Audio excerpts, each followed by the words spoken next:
moderator untuk kegiatan ini. Oke, saya adalah staf pengajar dari Institut Kesehatan Suaka Insan dan juga relawan Ruanita ya. Oke, saya mau mengucapkan salam dulu ya kepada yang terhormat. Di sini ada Bapak Ketua Dewan Pimpinan Komisariat PPNI Persatuan Perawat Nasional Indonesia Rumah Sakit Suaka Insan Banjarmasin, Ners Sutikno MKes. Terima kasih Bapak sudah bersedia hadir dalam kegiatan ini. Kemudian kepada Wakil Rektor Bidang Akademik dan Kemahasiswaan dari Institut Kesehatan Suaka Insan, Ibu Lucia Andi Krismilasari, MKep.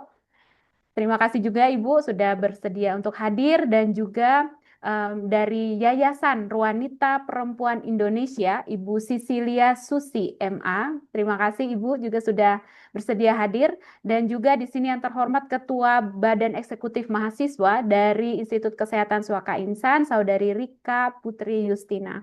Saya juga ingin menyapa di sini pembicara kita ya yang luar biasa ada uh, nurse ya Dewi Damanik Nielsen di Denmark. Halo Kak ya. Saya panggil Kak ya. Oke, kemudian ada Kak Maria Silvia ya. Halo Kak Maria Halo, Silvia yang saat halo. ini ya pagi dini hari ya Jam dan 1 pagi. jam 1 luar biasa sekali di Amerika ya, luar biasa. Terima kasih sekali sudah mau menyempatkan hadir ya dan bergabung dalam kegiatan kita ini. Mau berkorban Oke, meskipun ya pagi dini hari ya itu. iya, Oke, terima kasih banyak. Dan juga ada sama-sama. Kak Tuti Rubiatun dari Uni Emirat Arab. Halo Nurse Tuti ya. Halo, selamat siang. Selamat siang, selamat sore kita di Banjarmasin, Ya, Kalimantan Selatan ya. ya Ya, di dan Dubai sekarang jam 12 ini. jam 12 siang ya. Oke, Iya, iya. iya. Kemudian juga Kak Syana Staniar Aisyah Adif atau ya Nurse Aisyah. Halo. Halo, Ya, selamat halo. sore dari Taiwan. Ya, dari Selamat Taiwan luar sore. biasa ya. Jadi pembicara kita ini untuk hari ini ya berasal dari berbagai negara, dari Amerika Serikat, dari Denmark, kemudian Uni Emirat Arab dan juga saat ini dari Taiwan ya. Oke, terima kasih banyak atas kehadirannya. Saya tidak mau berlama-lama di sini. Sedikit ya pembukaan kayak gitu untuk kegiatan dan acara kita ya. Setelah pembukaan dari saya sebagai pembicara, kemudian sebagai pembawa acara, nanti akan kita masuk dengan sedikit sambutan yang akan dibawakan oleh Ketua DPK PPNI, kemudian dari Wakil Rektor, kemudian dari perwakilan Yayasan Ruanita. Setelah itu kita foto bersama, setelah itu kita akan langsung masuk ke uh, diskusi, ya kita akan masuk ke pemaparan materi, setelah itu langsung diskusi, kemudian tanya jawab dan selesai ya. Sebelumnya saya ingin mengucapkan terima kasih kepada donatur yang sudah ikut membantu sukses ke berjalannya acara ini dan juga kepada para peserta dan juga ya kepada para pembicara dan rekan-rekan dari Ruanita yang sudah berusaha untuk mengupayakan acara ini dan terutama untuk Badan Eksekutif Mahasiswa dari IKES Waka Insan yang juga sudah bekerja sama bergotong royong untuk mensukseskan acara ini. Baik, kita akan langsung kepada acara pertama. Kita akan mendengarkan sambutan dari Ketua DPK PPNI Rumah Sakit Suaka Insan Banjarmasin, Nurse Sutikno MKes. Kepada Pak Sutikno, ya silahkan. Ya, terima kasih, Bu. Assalamualaikum warahmatullahi wabarakatuh. Waalaikumsalam. Salam. Shalom, Om Swastiastu, Namo Buddhaya, salam kebajikan, dan salam sejahtera bagi kita semua. Marilah mengucapkan puji syukur kepada Tuhan Yang Maha Esa ya, yang telah memberikan limpahan rahmatnya hingga kita dapat bertemu dalam kegiatan hari ini. Eh, Mohon izin, kira-kira kedengaran suara saya? Jelas. Kedengaran Ya, jelas. berhubung di luar hujan deras ini. Ya. Hujan. Baik, pada kesempatan yang berbahagia ini, izinkan saya menyapa dengan salam in omnibus caritas ya, kepada yang terhormat Rektor IKES Suaka Insan, Suster Imelda Ingir, PhD. Kemudian ada Wakil Rektor Bidang Akademik dan Kemahasiswaan, Ibu Lucia Andi, MKep. Kemudian pengurus harian Yayasan Ruanita Perempuan Indonesia, Ibu Ibu Sisilia Susi ya. Kemudian Ketua Badan Eksekutif Mahasiswa Saudari Rika Putri Justina. Kemudian saya juga ingin menyapa para pembicara yang sangat luar biasa hari ini. Ada yang sudah di sana lagi tengah malam ya waktunya sahur ya. Yaitu yang saya hormati Nas Dewi Damanik ya, perawat yang lagi di Denmark. Kemudian ada Ibu Maria Silvia. Mbak Silvia apa kabar? Ini Baik, kita Pak. sudah 22 tahun kenal ya. Beliau Iya. memang sangat populer di zamannya di Rumah Sakit Oh. RHZ. Terima kasih. Kita ketemu di sini. Kemudian ada Nastuti Rubiatun, perawat di Uni Emirat Arab, dan Nas Sanantaria Aisyah, dosen keperawatan mahasiswa Universitas Malang dan PhD student di Taiwan, serta peserta diskusi hari ini yang berbahagia. Jadi pada hari yang penuh makna ini, izinkan saya selaku Ketua DPK PPNI Rumah Sakit Suaka Insan menyampaikan penghormatan dan apresiasi setinggi-tingginya kepada seluruh perawat ya, baik yang di Indonesia maupun yang ada di luar, dalam rangka memperingati Hari Perawat Sedunia yang eh, pada tanggal 12 kemarin ya. Kemudian secara pribadi saya memandang profesi perawat ya sebagai salah satu pilar terpenting dalam kesehatan global. Dunia mungkin sebuah kemajuan teknologi dan ilmu kedokteran, tapi nilai empati, kepedulian, dan pengorbanan seorang perawat itu tidak dapat digantikan. Ya. Dedikasi para perawat telah menjadikan kekuatan besar ya yang menopang sistem kesehatan dunia, terutama dalam menghadapi ketergantungan, tantangan kemanusiaan serta krisis kesehatan. Itu perlunya kita sebagai perawat mempunyai komitmen.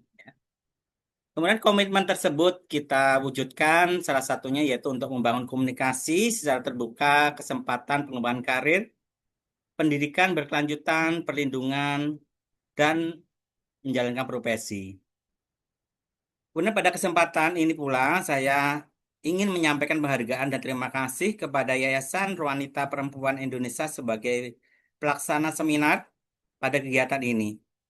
Sebagai ruang kolektif digital dan kelompok dukungan sosial bagi perempuan Indonesia di mancanegara, jadi yayasan ini telah menghadirkan kontribusi yang sangat bermakna melalui pendekatan berbasis manajemen nilai, intervensi, komunitas, serta semangat berbagai sumber daya.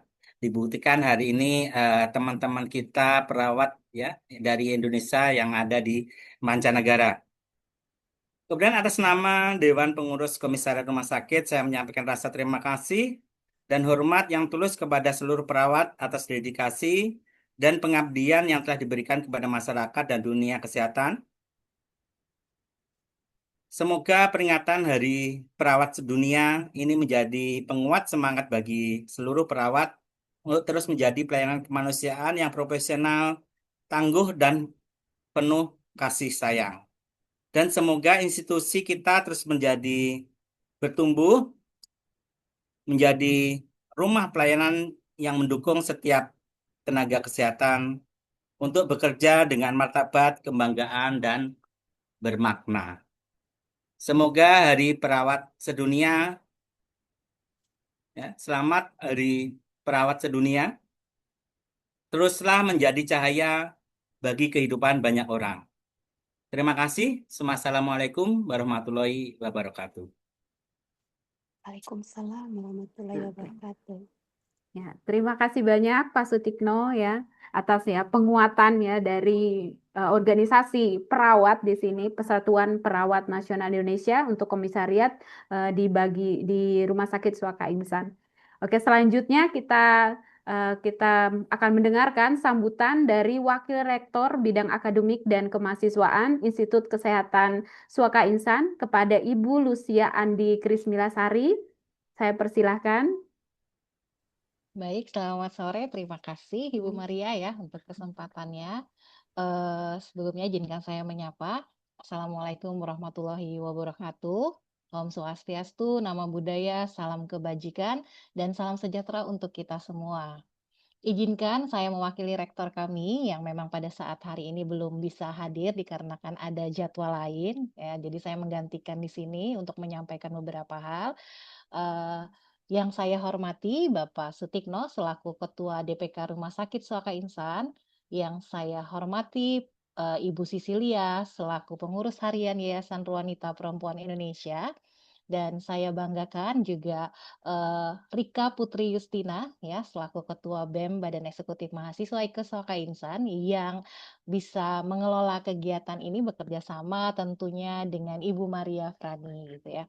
Dan saya juga menyapa dengan bangga para narasumber kami pada hari ini gitu ya.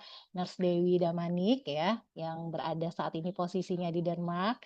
Kemudian Nurse Maria Sylvia yang posisinya saat ini di Amerika Serikat. Nurse Tuti juga ya perawat yang saat ini posisinya ada di Uni Emirat Arab. Dan Ibu Shanas gitu ya yang saat ini sebagai student PhD di Taiwan. Terima kasih gitu ya atas kesempatan dan meluangkan waktunya pada sore hari ini untuk bisa berhadir membagikan sharing pengalaman selama para nurse berada di luar dari Indonesia gitu ya. Tentu hal ini menjadi momen yang sangat baik untuk memberikan pencerahan khususnya kepada kami yang berada di Indonesia bahwa peran perawat Indonesia juga bisa berkontribusi di kancah global seperti itu. Mungkin perlu diketahui peserta kita pada sore hari ini itu berasal dari berbagai daerah dengan antusiasnya yang ada di Indonesia ya, baik dari Banjarmasin, Martapura, kemudian dari Palangkaraya, Kalimantan Tengah, dari Maluku, Kepulauan Sulawesi ya, kemudian dari Yogyakarta, dari Madiun, dari Bukti RSK Budi Rahayu Blitar ya, kemudian dari Aceh juga ada. Di sini saya menyapa. Selamat sore, selamat berjoin di sharing session pada sore hari ini. Pertama marilah kita panjatkan puji syukur kehadirat Tuhan gitu ya, karena atas rahmatnya lah kita dapat berkumpul di acara sharing pada sore hari ini. Saya sangat menghormati para hadirin dan juga para narasumber kami untuk bisa berhadir dan berdiskusi di dalam ruang ini. Melalui kisah ini mungkin ini bisa menjadi inspirasi gitu ya bagi perawat-perawat yang ada di Indonesia untuk bisa langsung belajar bagaimana cara kita bisa berkontribusi, cara kita bisa men-sharingkan, membagikan pengalaman-pengalaman yang sudah kita dapatkan baik di Indonesia maupun di wilayah global. Kepada Bapak Sutikno dan Ibu Sisilia dan Ibu Maria Frani, saya mengucapkan limpahan terima kasih juga atas dukungan dan komitmen dari Bapak Ibu sekalian karena telah mendorong terjadinya kegiatan sharing pada sore hari ini. Mungkin itu yang bisa saya sampaikan. Mudah-mudahan kegiatan hari ini dapat berjalan dengan lancar, jaringan dapat baik gitu ya sampai dengan selesainya acara. Demikian yang bisa saya sampaikan. Selamat sore, saya kembalikan kepada Ibu Maria. Terima kasih Ibu Lucia ya atas sambutannya ya. Kita lanjutkan dengan sambutan yang ketiga, yang terakhir yaitu dari Yayasan Wanita Perempuan Indonesia yang akan dibawakan oleh Kak Sisilia Susi MA. Kepada Kak Sisilia dipersilahkan. Ya, terima kasih banyak Mbak Maria ya. Ya. Assalamualaikum warahmatullahi wabarakatuh. Salam sejahtera untuk kita semua. Saya juga mengucapkan selamat siang, selamat pagi, selamat sore juga selamat malam kepada para peserta semua yang telah hadir di sini. Mewakili Ruanita, saya Cecilia. Saya juga mengucapkan banyak-banyak terima kasih kepada Bapak Ibu dan juga para mahasiswa yang hadir di acara diskusi daring ini. Terima kasih juga yang sedalam-dalamnya kepada Pak Sutikno sebagai Ketua Dewan Pengurus Komisariat Rumah Sakit Suaka Insan, juga kepada Wakil Rektor Ibu Lucia Andi, dan juga mungkin karena kepada Suster Imelda Ingir, Rektor Suaka Insan yang kebetulan hari ini belum bisa hadir. Eh, Terima kasih juga kepada para pemateri, Ibu Dewi Nielsen dari Denmark, Ibu Maria Silvia dari Amerika Serikat, Ibu Tuti Rubiatun dari Uni Emirat Arab, juga Ibu Aisyah Adif yang berada di Taiwan yang berprofesi sebagai dosen keperawatan sekaligus PhD student. Juga kepada BEM, Institut Kesehatan Suaka Insan di Banjarmasin, Kalimantan Selatan, juga kepada peserta calon perawat semua yang berbahagia. So, sebagai peringatan Hari Perawat Sedunia tanggal 12 Mei, Ruanita bersama Institut Kesehatan Suaka Insan mengadakan diskusi daring ini untuk berbagai praktik keperawatan di tingkat global. Dan kami, Ruanita, sangat-sangat mengapresiasi kerjasama ini untuk bisa mensupport, meningkatkan kompetensi para perawat Indonesia di tingkat global, juga di tingkat nasional di Indonesia sendiri untuk menuju Indonesia Emas 2045. Kita tahu bahwa tantangan pekerjaan sebagai perawat di tingkat global itu tidaklah mudah, tantangannya sangat besar.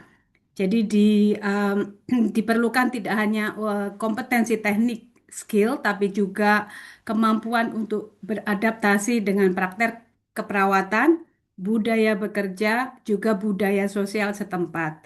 Oleh sebab itu, dengan sharing ini, kami Ruanita sangat mengharapkan kita semua untuk mendapatkan banyak pengetahuan, juga wawasan, juga pandangan, juga inspirasi mungkin ya, yang akan kita peroleh dari sharing pengalaman para narasumber yang sudah bertahun-tahun meniti karir di bidang keperawatan di berbagai negara.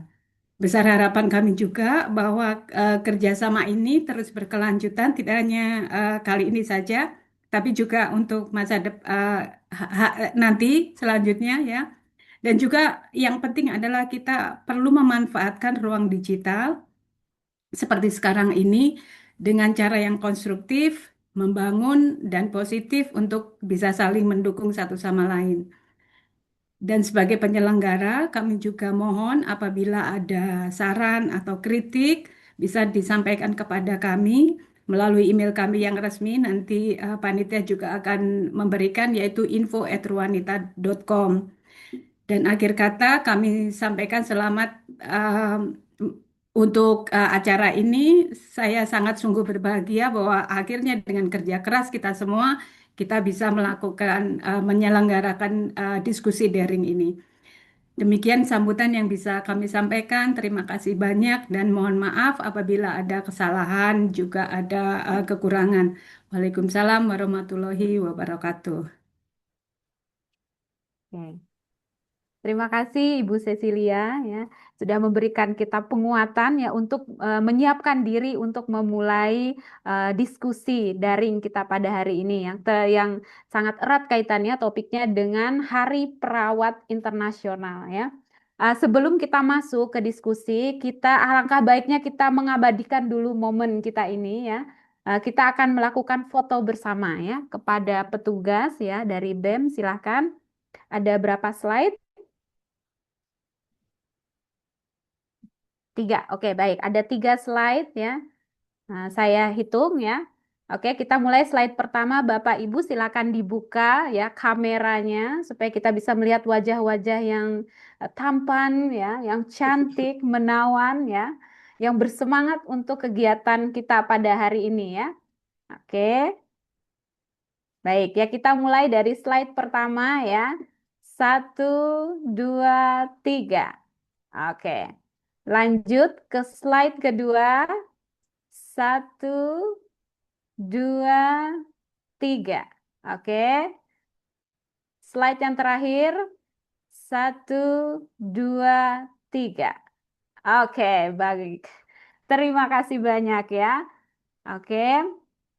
Setelah sesi foto bersama, ya kita akan bersiap-siap masuk ke sesi yang memang sangat ditunggu-tunggu, yaitu adalah sesi sharing pengalaman ya. Sebelumnya saya perlu memberitahu dulu ya kepada para peserta sekalian bahwa total yang mendaftar untuk kegiatan kita pada hari ini itu adalah sekitar 64 dan sepertinya masih bertambah begitu, dan seperti disampaikan Ibu Lucia tadi berasal dari berbagai daerah di Indonesia yang memang mayoritas masih berasal dari Kalimantan Selatan, tapi banyak juga sekitar 28% itu berasal dari luar Kalimantan Selatan. Mayoritas memang adalah mahasiswa-mahasiswi keperawatan, tetapi ada juga para praktisi, ya para perawat-perawat yang ikut ambil bagian dalam kegiatan ini dengan motivasi utama yaitu untuk mencari pengetahuan, ya pengetahuan, pengalaman kayak gitu yang akan nanti di-sharingkan oleh para pembicara kita. Kemudian ketika nanti kita akan masuk ke sesi sharing pengalaman, nanti masing-masing pembicara nanti akan diberikan waktu sekitar ya 10 menit nanti untuk sharing. Kemudian setelah itu kita akan lanjut dengan diskusi, ya diskusi. Jadi sharing terlebih dahulu, setelah itu nanti kita ada waktu untuk diskusi. Dan selama sharing, jika Bapak, Ibu, dan rekan-rekan sekalian ada pertanyaan, ya ada pertanyaan, silahkan nanti diketik di kolom chat gitu, ya supaya kita bisa kita akan bacakan ya atau kita akan diskusikan bersama-sama ya. Menariknya untuk hari ini adalah kita tidak hanya berbicara dari sisi praktisi, kita juga menghadirkan pembicara yaitu nurse Aisyah yang juga akan berbicara dari perspektif pendidik di sini ya. Jadi ini akan luar biasa sekali bagi kita sekalian ya. Oke, saya rasa kita tidak perlu berlama-lama ya. Kita akan langsung masuk ke sesi sharing. Tapi sebelumnya ya kepada para undangan, kepada Pak Tikno, Ibu Lucia, dan Ibu Cecilia, kami sangat mengharapkan ya para undangan untuk tetap ada bersama kami sampai selesai ya yang dijadwalkan jam 6 waktu Indonesia Tengah. Tetapi jika para undangan sekalian kayak itu ada kesibukan dan sebagainya, kami tidak bisa menahan ya, tidak bisa menahan begitu. Jadi tidak apa-apa ya kalau mau meninggalkan ruang Zoom ya. Oke. Terima kasih. Kita akan lanjut ya, kita akan lanjut, kita masuk langsung ke sesi diskusi untuk pembicara yang pertama kita. Saya perlu memperkenalkan terlebih dahulu ya. Beliau ya ya Ibu Ibu Dewi Damanik Nielsen atau biasanya kita Kak Dewi juga ya mungkin saya dipanggil demikian. Beliau ini adalah seorang ya perawat Indonesia yang saat ini bekerja di Denmark ya. Kemudian beliau ini pernah menempuh pendidikan di Universitas Gadjah Mada. Nah, siapa tahu ada di sini yang alumni ya. Kemudian beliau ini seperti ada tadi pada bagian awal kita ada diperkenalkan dengan beliau ya, ada video beliau di sana. Beliau juga belajar bahasa Danish katanya di Denmark pakai bahasa Danish ya. Kemudian beliau juga aktif mengikuti proses sertifikasi profesi. Kemudian beliau ini selain seorang nurse atau seorang perawat juga adalah seorang entrepreneur ya, konten kreator dan juga fotografer ya, luar biasa sekali ya, luar biasa sekali. Jadi kami betul-betul sangat ya semangat ini untuk mendengarkan sharing dari Ibu Dewi ya. Kepada Ibu Dewi saya tidak mau lama-lama waktu dan ruang Zoom dipersilahkan diberikan. Terima kasih. Salam kenal buat semuanya. Saya lihat pesertanya banyak.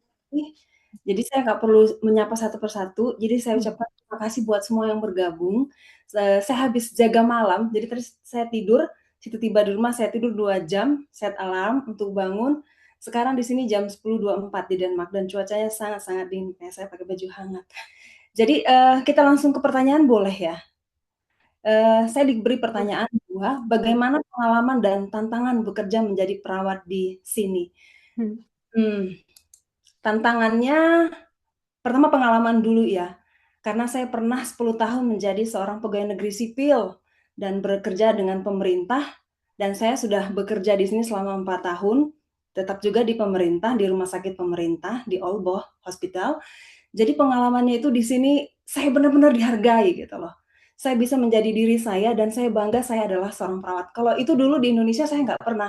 Karena pertama yang saya lihat adalah gaji saya nggak manusiawi. Walaupun saya seorang pegawai negeri sipil, saya merasa gaji saya tidak manusiawi karena minggu kedua saya sudah nggak punya uang lagi. Makanya bapak mama saya itu khawatir, ini anak gimana sih? Bukan karena saya hobi belanja, enggak. Memang karena gajinya sangat-sangat rendah ya. Tetapi di sini gaji sorry to say, bukan saya materialistis, tapi kan ketika saya penerima gaji itu mama bapak saya menangis gitu. Wow, gaji kamu tuh sungguh-sungguh luar biasa besarnya.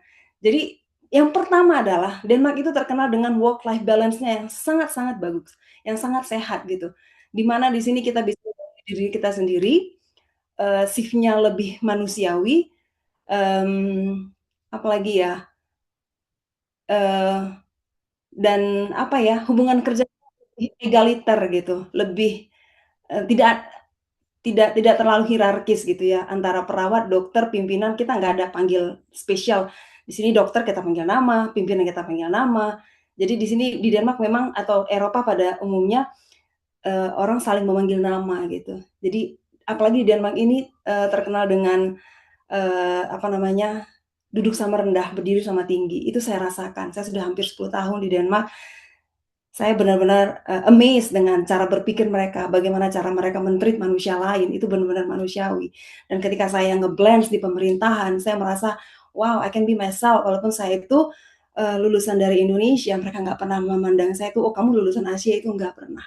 Pendapat saya selalu didengar, selalu semua, menurutmu bagaimana Deo? Gitu. Apalagi dokter, saya bisa bebas mengatakan, dok, ini pasien saya nggak bisa tidur, tolong obat yang ini kamu hentikan. Itu nggak akan bisa terjadi di Indonesia menurut saya ya, pengalaman saya. Mungkin sekarang sudah bagus, tapi kalau saya dulu itu enggak. Kita tuh seperti second class, ya second class ya kalau perawat ya, yang pendapat kita itu mungkin tidak didengar gitu. Tapi kalau di sini you can be yourself gitu. Terus jadi yang pertama tuh di work life balance-nya pengalaman saya, yang kedua hubungan kerja lebih egaliter, terus gaji yang sangat-sangat luar biasa menurut saya.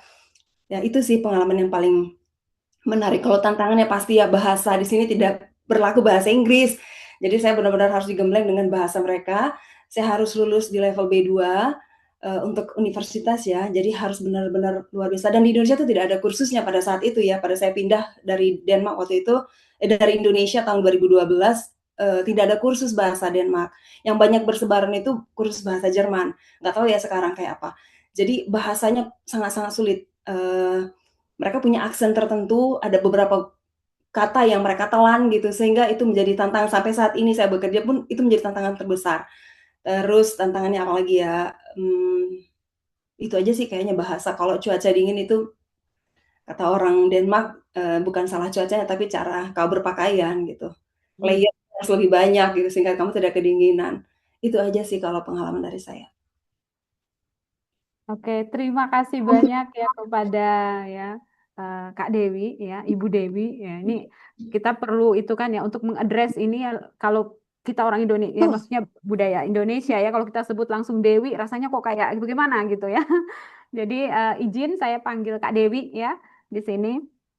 Terima kasih banyak atas sharingnya. Jadi menarik sekali di sini ya. Terkait saya langsung twing begitu, terutama ketika berbicara tentang gaji. Ya, itu karena kita di Indonesia itu masih menjadi isu yang sampai sekarang itu masih terus diperbincangkan ya. Setiap tahun pada saat hari perayaan ya Hari Perawat itu selalu didiskusikan, kemudian diupayakan. Kesejahteraan perawat masih terus diperjuangkan ya. Kemudian tadi menarik sekali ya, life work balance-nya ya dari Denmark. Jadi ini menjadi catatan yang akan sangat menarik untuk kita diskusikan. Selanjutnya kita akan dengarkan ya Kak Dewi ya tetap berada bersama kita. Kita akan lanjutkan dengan pembicara kedua kita yaitu Kak Maria Sylvia ya, Ibu Maria Sylvia yang saat ini berada di Amerika Serikat ya, luar biasa sekali, dan jam 1 dini hari ya. Beliau ini Hampir setengah ya dua. setengah 2 sudah ya sekarang. Oke. Ya, beliau adalah lulusan dari Universitas Tribuana Tunggadewi Malang, dan saya dengar tadi dari Pak Tikno beliau pernah bekerja di Rumah Sakit RKZ ya di Malang ya. Di Malang. Betul, Bu. Kemudian kesehariannya beliau ini seorang perawat ya, seorang perawat. Kita penasaran sekali ini bagaimana seorang perawat yang dari Malang bisa tembus ke pasar Amerika Serikat ini ya. Beliau ya sudah mulai beliau juga adalah seorang content creator sebenarnya ya, aktif di Instagram. Saya ada lihat ya, ada sharing di Instagram terkait dengan aktivitas dan kegiatannya, terutama karir sebagai perawat di sana, dan juga masak-masak ya. Jadi masak-masak juga. Ya, jadi ini menarik sekali ya, perawat dengan background demikian gitu. Saya tidak mau berlama-lama ya, Kak Maria Silvia, ya waktu dan ruang Zoom diberikan. Baik, terima kasih Mbak Maria. Perkenalkan, nama saya Maria Silvia. Salam kenal ya buat teman-teman semua dari California jam 1:30 pagi. Jadi, kalau bicara bagaimana pengalaman saya menjadi perawat di Amerika, menyenangkan. Saya tidak ingin membuat teman-teman takut untuk datang dan bekerja di Amerika, karena itu yang saya rasakan. Kesan pertama saya ketika saya diinterview oleh direktur keperawatan di unit kerja saya, beliau sangat humanis, tahu bagaimana cara membuat saya merasa nyaman pada sesi interview, sampai dengan saya diterima dengan baik dan saya bekerja di unit kerja saya di PCU, Progressive Care Unit, juga tele, ya kan, step down ICU. Kita lebih spesifik ke stroke unit ya, tapi juga kasus-kasus di step down ICU juga di situ kan. Nah, saya merasa sangat senang karena rekan kerja saya di situ orangnya baik-baik. Banyak orang Filipina di situ teman-teman, dan saya bangga sekali menjadi salah satu orang Indonesia yang ada di situ, dan kita di rumah sakit itu hanya sekitar 2 kalau nggak 3 orang Indonesia. Dan saya ingin sekali masih akan banyak orang-orang Indonesia yang datang ke sini untuk bekerja di sini juga. Banyak hal baru yang saya pelajari di sini, tentu saja saya harus adjust ya, skill saya dengan lingkungan kerja saya yang baru. Beberapa hal yang menyenangkan lainnya adalah sistem kerjanya di sini yang sangat jelas ya, 40 jam kerja maksimal seminggu. Saya bekerja 12 jam sehari gitu kan, selama 3 hari kerja dari hari Kamis sampai dengan Sabtu. Harusnya hari ini saya bekerja tapi saya izin. Terus yang berikutnya adalah adanya sistem kerja overtime. Ini menyenangkan teman-teman, karena di Amerika ini ya kan, California salah satu negara bagian dengan bayaran atau gaji perawatnya tertinggi di Amerika, salah satu negara bagian dengan bayaran tertinggi. Apalagi kalau kita bisa kerja overtime, ya kita akan mendapat bayaran 1,5 dari gaji kita per jam. Nah, itu menyenangkan. Kalau saya pastilah, saya pikir teman-teman juga pasti akan sama. Itu hal-hal yang menyenangkan. Kemudian yang berikutnya adalah kita bisa mengatur jadwal kerja kita sendiri. Jadi kita bisa membuat nyamannya kita seperti apa gitu kan. Kemudian manajer kita yang akan approve atau bicara lagi dengan kita. Kalau bicara mengenai tantangan menjadi perawat di Amerika, yang pertama adalah kita harus bisa berkomunikasi dalam bahasa Inggris dengan baik, ya kan? Kita harus untuk bisa mendapatkan lisensi perawat di Amerika, kita harus melalui uji kompetensi yang namanya NCLEX, uji kompetensi perawat di Amerika. Dan dengan basic bahasa Inggris yang baik ya, kita mampu untuk bisa memahami soal-soal yang ada di dalam NCLEX tersebut. Tantangannya memang besar. Jadi kalau kita ingin ambil NCLEX, kita memang harus menyiapkan waktu kita untuk benar-benar fokus menyiapkan diri untuk ujian tersebut. Kemudian tantangan yang berikutnya adalah bahasa lain selain bahasa Inggris ya. Karena di California ini kan banyak imigran dari Meksiko juga kan. Jadi kita harus bisa setidaknya familiar dengan alat-alat bantu yang ada di rumah sakit itu kan, supaya pasien kita bisa kita layani dengan baik sesuai dengan kebutuhannya, keluhannya apa gitu kan. Jadi kita harus setidaknya kita belajar atau pengen tahu tentang bahasanya orang Meksiko, Spanish ya.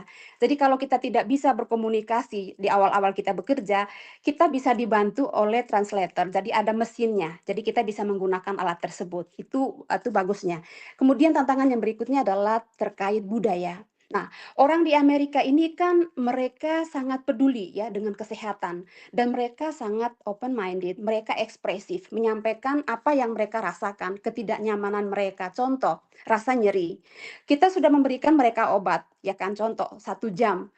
1 jam kemudian mereka masih merasa nyeri lagi. Ya kita tidak bisa menghakimi ya kan. Oh udah dikasih obat kok gini. Kalau di Indonesia kan kadang masih ngedumel ya. Ini pengalaman saya sendiri ini ya. Masih ngedumel. Tapi kalau di sini kita harus bisa benar-benar manajemen emosinya itu bagus. Kita harus menjelaskan kepada pasien itu kan rentang waktu bekerjanya obatnya ini tuh berapa lama. Kemudian kemungkinan-kemungkinan yang akan kita ambil ke depannya gitu kan seperti apa, harus dijelaskan dengan sangat jelas informasi itu.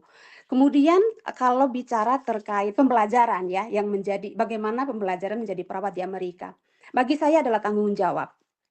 Di Amerika sini, orang-orang Amerika itu aware banget. Mereka itu peduli tentang kesehatan. Sebelum kita menjelaskan saja, mereka sudah tahu, ya kan? Lebih lebih banyak baca dan belajar. Nah, di situ sebagai perawat, kita itu dituntut untuk terus belajar, meningkatkan pengetahuan kita juga skill kita. Jadi ketika ada pertanyaan sewaktu-waktu yang kadang bisa membuat kita bingung juga, kita bisa bisa mempunyai jawaban dan kita bisa masuk dalam konteks atau bahasa-bahasa klinis yang mudah mereka mereka pahami juga. Kemudian yang berikutnya adalah kematangan emosi ya. Saya melihat berbeda sekali bekerja di Indonesia dengan di Amerika. Kalau di Indonesia, kita mudah sekali terpancing emosi ketika pasien menyampaikan keluhannya atau mengeluarkan kata-kata yang kurang enak didengar, kita secara spontan langsung membalasnya. Tapi kalau di sini, saya benar-benar belajar untuk bisa memahami pasien seperti apa yang sedang saya hadapi? Penyakitnya seperti apa yang sedang saya tangani pasien ini? Contoh pasien dengan bipolar. Mereka itu kan kemudian gitu kan. Pernah ada pasien saya mengatakan kata-kata, mengeluarkan kata-kata yang sangat menyakitkan. Apakah saya harus responsif menjawab atau membalasnya dengan emosi? Tidak. Disitulah tantangan bagi saya sebagai seorang perawat. Kematangan emosi itu sangat diperlukan. Ketika kita tahu siapa yang kita layani, karakteristik pasien seperti apa yang sedang kita hadapi, di situ kita tahu bagaimana caranya kita untuk membekali diri menghadapi hal-hal tersebut. Kemudian yang berikutnya adalah pesan untuk teman-teman perawat atau adik-adik yang ingin menjadi perawat di Amerika. Pertama, kalau sekarang adik-adik sedang dalam masa perkuliahan, kalau sudah punya niat ingin ke Amerika untuk menjadi perawat, belajarlah tentang bahasa Inggris, ikut kursus bahasa Inggris dengan baik, ya kan? Karena itu modal utama. Kemudian yang kedua, baca buku-buku tentang keperawatan yang terutama basic di Amerika dari Sanders atau kemudian nonton dari YouTube. Baca juga belajar tentang NCLEX dari berbagai sumber ya. Kemudian yang berikutnya adalah teman-teman harus menjadi diri sendiri. Karena menjadi diri sendiri itu dimanapun kita berada, kita bisa untuk menghandle tekanan yang datang dari luar ya, kalau menurut saya. Karena saya berusaha menjadi diri saya sendiri dimanapun saya berada. Dan yang berikutnya adalah teman-teman, orang Indonesia itu di sini terkenal dengan etos kerjanya yang bagus, ya kan? Jadi kalau teman-teman di Indonesia sudah memiliki etos kerja yang tinggi, semangat kerja yang bagus, usahakan jangan minder, bawa itu kemanapun teman-teman nantinya akan berada. Contoh, ketika teman-teman ingin bekerja ke Amerika, jadi diri sendiri, bawa etos kerja itu, tunjukkan pada dunia bahwa orang Indonesia itu adalah orang yang mampu bersaing dengan perawat-perawat dari negara lain. Di tempat saya bekerja, banyak dari negara manapun, Filipina, Thailand, dari Kanada, dari Afrika, dari mana-mana teman-teman, jadi satu di situ. Apa di situ kita kan dituntut untuk mampu bersaing dengan perawat-perawat yang dari luar negeri. Nah, disitulah dituntut kita itu untuk mampu ya, memiliki rasa percaya diri gitu kan, menjadi diri sendiri, mempunyai etos kerja yang tinggi, menjadikan kita sebagai salah satu Indonesia yang bisa diperhitungkan dan akan membuka peluang bagi perawat-perawat Indonesia selanjutnya untuk datang dan bekerja di Amerika. Karena mereka sudah melihat contoh yang kita berikan bagi mereka. Kalau menurut saya, itu yang bisa saya bagi dari saya selama saya bekerja di Amerika. Jadi kalau teman-teman ada pertanyaan, silakan ditanyakan. Terima kasih Mbak Maria. Terima kasih ya Kak Maria juga ya. Terima kasih. Jadi ya menarik sekali ya menarik sekali gitu. Ada banyak hal gitu yang memantik ya, saya rasa menjadi topik yang akan sangat menarik sekali kita untuk diskusikan, terutama tadi dari Kak Dewi tadi mengatakan tentang bahasa, kemudian Kak Maria juga mengatakan tentang bahasa. Ini mahasiswa-mahasiswi di sini tadi langsung gemes gimana gitu ya. Sepertinya bahasa ini menjadi masalah begitu ya. Nanti mungkin ya Kak Maria, Sylvia dan para pembicara sekalian nanti bisa sharing bagaimana trik untuk bisa belajar bahasa yang efektif begitu ya.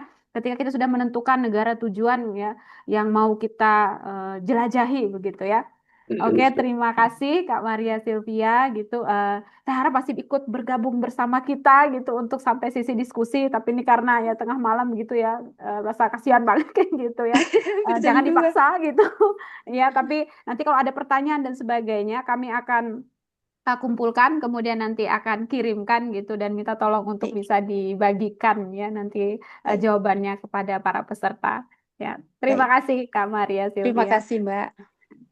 Oke, kita lanjut dengan pembicara ketiga kita ya, Ibu Tuti Rubiatun ya.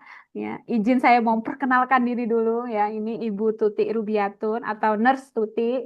Beliau ini berasal dari Sregen, Jawa Tengah. Dia adalah Sragen. seorang Sragen ya. Aduh, mohon Sragen. maaf. Ketahuan bukan orang Sragen. Jawa ya. Iya, beliau ini Ya. adalah ya, profesional perawat yang saat ini berkarir di Uni Emirat Arab sudah sejak tahun 2001 ya, dan beliau punya pengalaman di instalasi gawat darurat Rumah Sakit Fujairah, kemudian melanjutkan karir di Rumah Sakit Psikiatri di Dubai. Ya, ini menarik sekali ya. Beliau merupakan lulusan dari Universitas Muhammadiyah Semarang. Jadi rekan-rekan di sini kalau ada alumni ya ada yang dari berasal dari Universitas Muhammadiyah Semarang ya. Beliau ini adalah alumninya. Kemudian beliau ini punya pengalaman ya untuk rawat inap dan juga kesehatan mental di komunitas. Jadi menarik sekali dan beliau saat ini menjabat sebagai unit manager di Community Psychiatry Department di Rumah Sakit JP Dubai ya, salah satu kota termahal dunia ini ya. Jadi Oh. ini ya, jadi menarik sekali ini kita perlu ya menggali banyak dari Ibu Tuti ini bagaimana bisa menembus pasar global terutama Dubai. Ini ada beberapa mahasiswa-mahasiswa kita di sini yang sudah tidak sabar sebenarnya untuk menanyakan ya, bagaimana bisa ke sana ya itu. Silakan, saya tidak mau berlama-lama lagi ya, Ibu Tuti, ya, dipersilahkan. Ini ada slide ya, ini mau saya bagikan atau dari Ibu Tuti? Boleh dibagikan Boleh, boleh. Kak Maria. Ya. Iya, oke. Ya.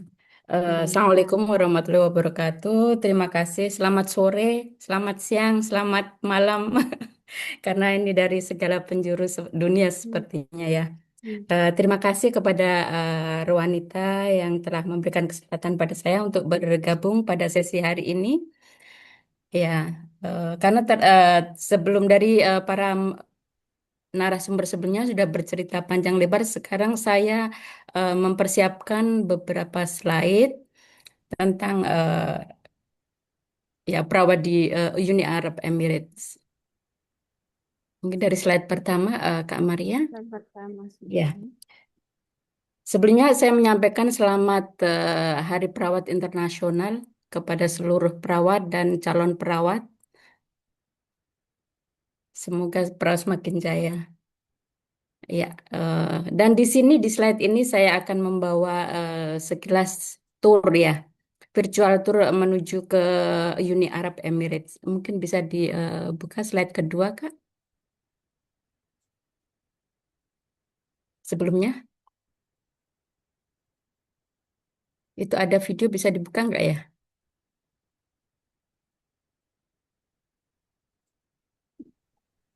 Ya, oh, hambatan, sorry. Sebelumnya, yang hitam tadi. Yang ini ya? Iya, itu diklik aja, itu video itu. Oh ya, ya. Iya. Mm. Semoga ini hadiah dari Uni Arab Emirates untuk semuanya. Gratis virtual tour ini. Nggak ada suaranya ya? Ya, betul. Bentar. Ini gimana? Eksternal. Together, they formed the United Arab Emirates, the UAE. From ultra-modern cities to mighty mountain regions, from vast expanses of barren desert to lush. Ini ada kah suaranya deh?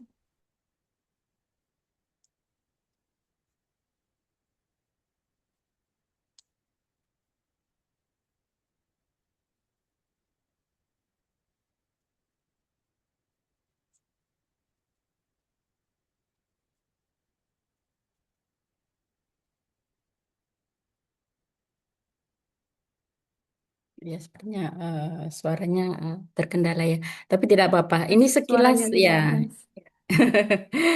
Maaf ya, tidak.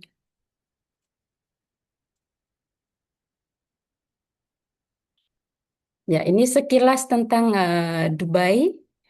Sebenarnya Uni Arab Emirates itu terdiri dari beberapa distrik yang terdiri dari 7 Emirates. makanya diberi nama United Arab Emirates. Jadi United dari beberapa Emirates, seperti kalau di Amerika ada beberapa bagian juga. Begitu pula di Uni Arab Emirates kita terdiri dari Abu Dhabi, Dubai, Sharjah, Ajman, Al Quwain, Ras Al Khamah dan Fujairah. Ya. Jadi ini sekilas tentang Uni Arab Emirates. Ya, dan bagaimana pengalaman saya bekerja di Uni Arab Emirates? Sebenarnya panjang perjalanannya saya tidak tahu, mulai ke Uni Arab Emirates itu sejak umur 23 tahun. Jadi sampai sekarang sudah 25 tahun ya, 24 tahun. Jadi sudah melebihi umur saya selama di Indonesia. Ya, ini beberapa foto saat kegiatan kami di rumah sakit dan sekilas tentang bio narasi saya. Next slide. Ini journey saya bagaimana bisa bekerja di Uni Arab Emirates. Saya lulus dari Akper di Akper Ngudi Waluyo Ungaran di Jawa Tengah. Lulus tahun 1999. Setelah itu, alhamdulillah, pada saat itu saya sudah ingin seperti bekerja di luar negeri gitu. Bagaimana caranya untuk bekerja di luar negeri, dan kebetulan pada saat yang sama itu ada program HP5 yang diselenggarakan oleh Departemen Kesehatan RI, dan saya join di perawat mahir namanya. Dan dari perawat mahir tersebut kita dilatih secara teori, secara clinical work, dan secara bahasa, dan juga mereka mengusahakan user untuk datang ke Indonesia untuk interview langsung ke kita dan memfasilitasi segala proses untuk ke luar negeri. Jadi itu sangatlah membantu kami untuk bisa ke luar negeri. Dan tahun 2001 lulus dari tes user dan alhamdulillah berangkat bulan November 2001. Alasan kenapa saya ingin bekerja di luar negeri seperti dari kakak-kakak yang lain yang tadi telah memberikan sekilas tentang pengalaman mereka di luar negeri, karena di luar negeri kita tahu gaji lebih besar daripada di Indonesia, dan kesejahteraan mungkin bisa dikatakan lebih gimana ya, lebih di itu ya, lebih dipastikan gitu ya. Jadi tahun 2001 saya bekerja di rumah sakit di Fujairah Hospital di instalasi gawat darurat, dan pada saat itu sebagai pendatang baru, seperti biasa kadang-kadang orang yang datang di area yang baru itu seperti harus beradaptasi, merasa homesick, kangen keluarga, jauh dari keluarga, kepikiran gitu ya. Alhamdulillah pada saat itu kebetulan di Fujairah Hospital tersebut banyak senior-senior perawat yang juga dari Indonesia, dan mereka welcoming kami. Saat itu saya berangkat ada 6 perawat yang barengan gitu. Jadi mereka welcoming kami dengan apa ya, dengan makanan Indonesia, dengan kebersamaan yang sangat apa ya, mengobati rasa rindu dengan keluarga gitu. Alhamdulillah. Dan setelah 2001, 2003 saya melakukan request untuk transfer ke Dubai karena ada keluarga saya di sana. Kebetulan saya dan suami satu ini berbeda-beda dengan berbeda prosesnya untuk ke luar negeri, tapi pada saat berangkatnya itu di hari yang sama. Tapi dia berada di Dubai dan saya di Fujairah. Untuk bersama join kepada suami di Dubai, saya request untuk mutual transfer, dan alhamdulillah dari pihak administrasi, dari keperawatan, dan juga dari Kementerian Kesehatan di Emirates itu mereka sangat suportif, dan akhirnya memberikan saya kesempatan untuk transfer ke Dubai, dan dari 2003 hingga sekarang saya masih di Dubai, tepatnya di Al Amal Hospital, itu di Rumah Sakit Jiwa Pusat ya. Al Amal Psychiatric Hospital, kalau mungkin nanti bisa di Google. Ya, dan cerita di Al Amal Hospital itu ini satu rumah sakit pemerintah. Jadi kita sebenarnya di sini seperti Kak siapa tadi yang pertama, kita di sini tuh sebagai pegawai negeri ya, pegawai negeri tapi di luar negeri. bisa dibilang begitu. Jadi kita mendapatkan beberapa fasilitas selain dari gaji yang alhamdulillah cukup untuk keluarga, dan juga kita diberikan cuti selama sebelumnya pada awal-awal tahun itu 45 hari. 45 hari cuti, nanti ada cuti melahirkan selama 45 hari, dan kalau ada apa ya, relatif yang meninggal, kita dapat cuti untuk mourning leave gitu ya, cuti berduka. Banyak sekali cuti yang bisa kita dapat. Dan juga selain itu, keuntungan kita bekerja di sini itu kompetensi kita itu di-upgrade selalu. Jadi dengan teknologi-teknologi baru yang selalu coming up ya, itu kita selalu di training lagi. Misalkan karena saya sekarang bekerja di Community Psychiatric Department di mental health, community mental health. Sorry. Jadi maaf. Jadi saya dealing dengan pasien-pasien yang mempunyai kendala untuk ke rumah sakit. Jadi setelah pasien discharge dari rumah sakit dan kita follow up pasien-pasien tersebut di rumah. Dan untuk meningkatkan apa ya, kinerja kita dengan teknologi baru, karena saya di mental health, jadi ada obat-obat yang baru seperti apa ya, sekarang yang dulunya itu kan obat jiwa itu biasanya cuma obat saja, obat yang harus diminum tiap hari. Dan sekarang dengan inovasi baru ada obat suntikan yang bisa diberikan selama sebulan sekali. Dan setelah itu juga ada obat yang diberikan kepada pasien itu 3 bulan sekali. Jadi ini sangat interesting untuk kita untuk update ilmu-ilmu kita di sana gitu. Dan untuk sekarang ini ada lagi obat yang bisa diberikan kepada pasien 6 bulan sekali. Jadi ini sangat membantu kita untuk membuat pasien itu bisa stabil dan menerapkan ilmu tersebut ke dalam klinikal praktek kita gitu. Dan selain itu, selain ilmu tersebut, kita juga diberikan fasilitas untuk upgrade kompetensi-kompetensi yang diperlukan selama kita praktek bekerja di sini. Jadi seperti BLS, SELS, atau kalau kita di mental health itu PMVA, itu apa, Preventive and Management Violent and Aggressive Patient, itu kita selalu diberikan update tiap 3 tahun sekali, 2 tahun sekali gitu, dan secara gratis. Jadi apa, ilmu-ilmu kita itu selalu di boost up gitu ya. Itu beberapa keuntungan di sini. Dan untuk hambatan, ya ini tantangan bekerja di Uni Arab Emirates. Next. Jadi untuk tantangan bekerja di Uni Arab Emirates itu seperti yang lain. Kalau di Jerman, bahasa Jerman. Kalau di Amerika mungkin bahasa-bahasa lain. Kalau di Uni Arab Emirates pun kita karena mempunyai pasien yang multinasional. Tidak cuma dari lokal sendiri yang berbahasa Arab. Juga kita punya pasien dari Asia, India, Bangladesh, Sri Lanka. Karena kita di tengah ya. Jadi segala penjurunya itu masuk ke kita, itu dari Eropa, dari Amerika, dari Afrika. Kita punya pasien dari seluruh penjuru dunia, dan kita paling nggak ya tak harus tahu bagaimana berinteraksi dengan pasien supaya kita bisa berkomunikasi secara terapeutik gitu. Jadi untuk hambatan bahasa, tapi kita sebagai perawat profesional kita juga harus pandai-pandai. Misalkan kita nggak tahu bahasa, kita bisa kolaborasi dengan pegawai lain. Mungkin ada teman kita yang dari India, ada teman kita yang dari Bangladesh. Kita bisa menggunakan resource tersebut untuk memenuhi apa yang diperlukan pasien. Begitu. Jadi kolaborasi interdisiplin itu sangat penting. Dan kita pun di sini sebagai perawat juga sangat dihargai. Maksudnya inputnya terhadap care. Jadi setiap hari ini gambar ini tim saya di Community Mental Health Service.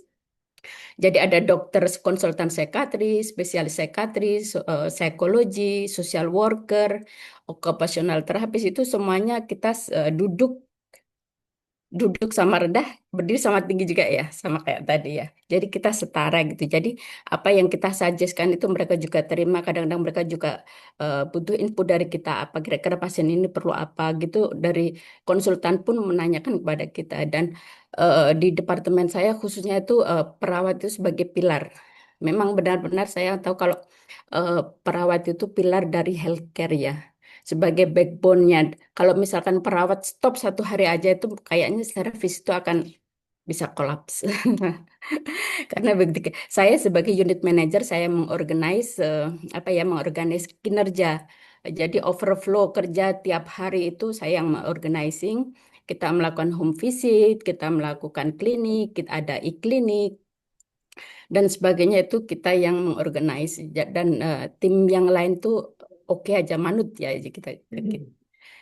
Itu hambatan-hambatannya dan tadi sudah saya sebutkan sekarang pada saat ini ya.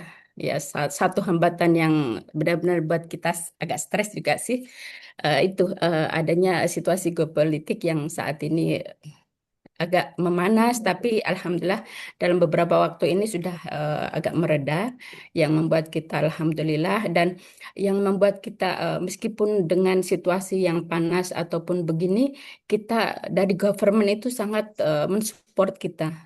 Dari government sendiri, dari local government, dari Uni Arab Emirates dan juga KJRI dan KBRI yang ada di Uni Arab Emirates itu merangkul kita. Jadi kita sangat aman dan tidak perlu ragu. Selanjutnya, keuntungan yang lain untuk bekerja di Uni Arab Emirates sebagai perawat kita juga akan mendapatkan perumahan. Di beberapa rumah sakit mereka menyediakan perumahan. Kalau tidak dari instansi mereka sendiri, kita biasanya dikasih allowance dan mereka membiayai akomodasi kita. Kita juga mendapatkan tiket untuk pulang ke Indonesia tiap tahun. Kalau ada family, family juga diberikan tiket. Jika ada anak di sini pun, anak akan mendapatkan educational fund yang lumayan membantu kita. Dan Ibu juga kita waktunya ditanggung izin. asuransi kesehatannya. Halo? Ya, waktunya sisa 1 menit. Siap. Iya, Ya udah iya. kalau gitu ya itu Nah. sekiranya itu saja pengalaman-pengalaman di Dubai. Jadi untuk teman-teman semuanya yang ingin join ke Dubai bisa mempersiapkan diri seperti NCLEX, IELTS juga itu yang diperlukan dan kita memerlukan license tersendiri untuk datang ke Uni Arab Emirates. Ada beberapa license yaitu dari Kementerian Kesehatan, Ministry of Health, ada Department of Health yang ini khusus untuk Dubai, CH ada yang HAT ya. Jadi ada beberapa lisensi keperawatan yang ada di Uni Arab Emirates. Saya kira itu aja dan pesan untuk perawat semuanya tetap semangat dan welcome international, go to international service. Terima kasih. Assalamualaikum warahmatullahi wabarakatuh. Waalaikumsalam. Oke, terima kasih banyak ya Ibu Tuti ya yang sudah share dengan kita ya. Menarik sekali kayak gitu ya karena setiap negara itu memiliki ciri khasnya masing-masing ya. Kalau di Dubai di sini tadi ada interprofessional collaborationnya di sini tadi digambarkan jelas ya. Sama seperti negara-negara yang lain juga. Kemudian tadi ya tertarik dengan allowance-nya tadi ya itu ya. Jadi ya terkait dengan hal tersebut dan tadi ya sama ya ada peraturan yang harus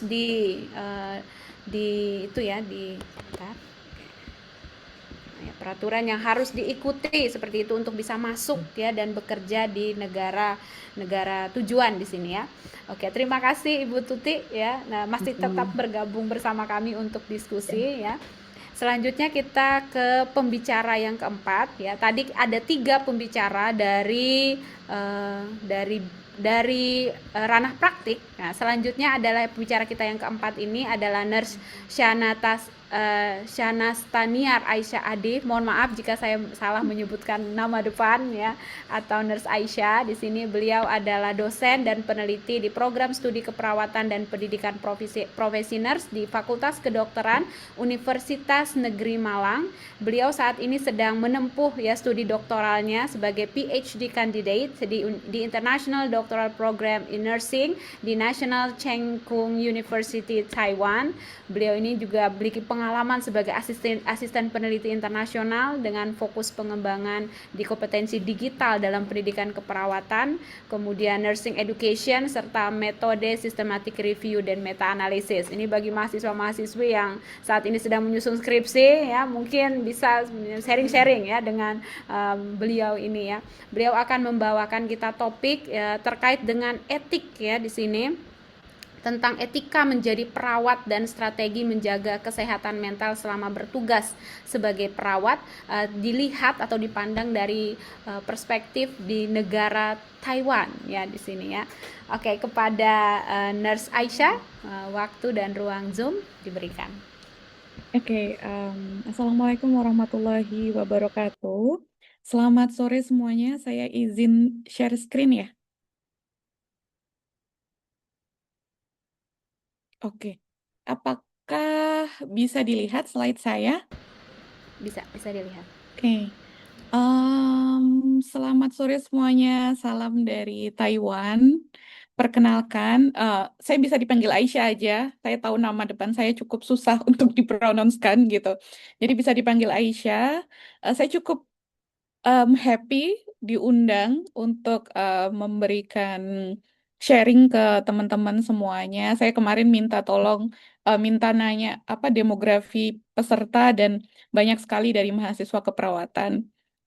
Kalau kilas balik ya, sebelum saya sampai di tahap sekarang, dulu waktu saya S1, saya memang pengen banget berkarir di luar negeri gitu. Saya mencoba berbagai cara mengikuti program NCLEX ke Kemenkes. Kemenkes waktu itu ngadain apa program NCLEX, kemudian mencoba mencari tahu tentang Arab gitu juga gitu. Tapi memang Allah memberikan rezekinya saya memang di bidang akademisi. Jadi di sini saya mencoba untuk membangun keperawatan di bidang akademisi dan riset gitu ya. Dan hari ini saya mau sedikit berbicara tentang bagaimana menyiapkan bekal jiwa untuk perawat global. Tadi sudah ada dari Denmark, dari US, kemudian dari Arab. Ini saya dari Asia Timur, ya, dari Taiwan. Kalau misalnya ada yang belum tahu Taiwan itu di mana, Taiwan itu dekat sekali dengan Jepang, dengan Korea Selatan, kemudian dengan China gitu ya. Jadi saya ada di situ. Jadi untuk healthcare sistemnya, kemudian pengalamannya kira-kira hampir mirip di Taiwan, kemudian South Korea, kemudian di Jepang. Dan memang untuk Taiwan itu banyak sekali menganut dan banyak sekali belajar mengadaptasi healthcare system yang ada di US gitu ya.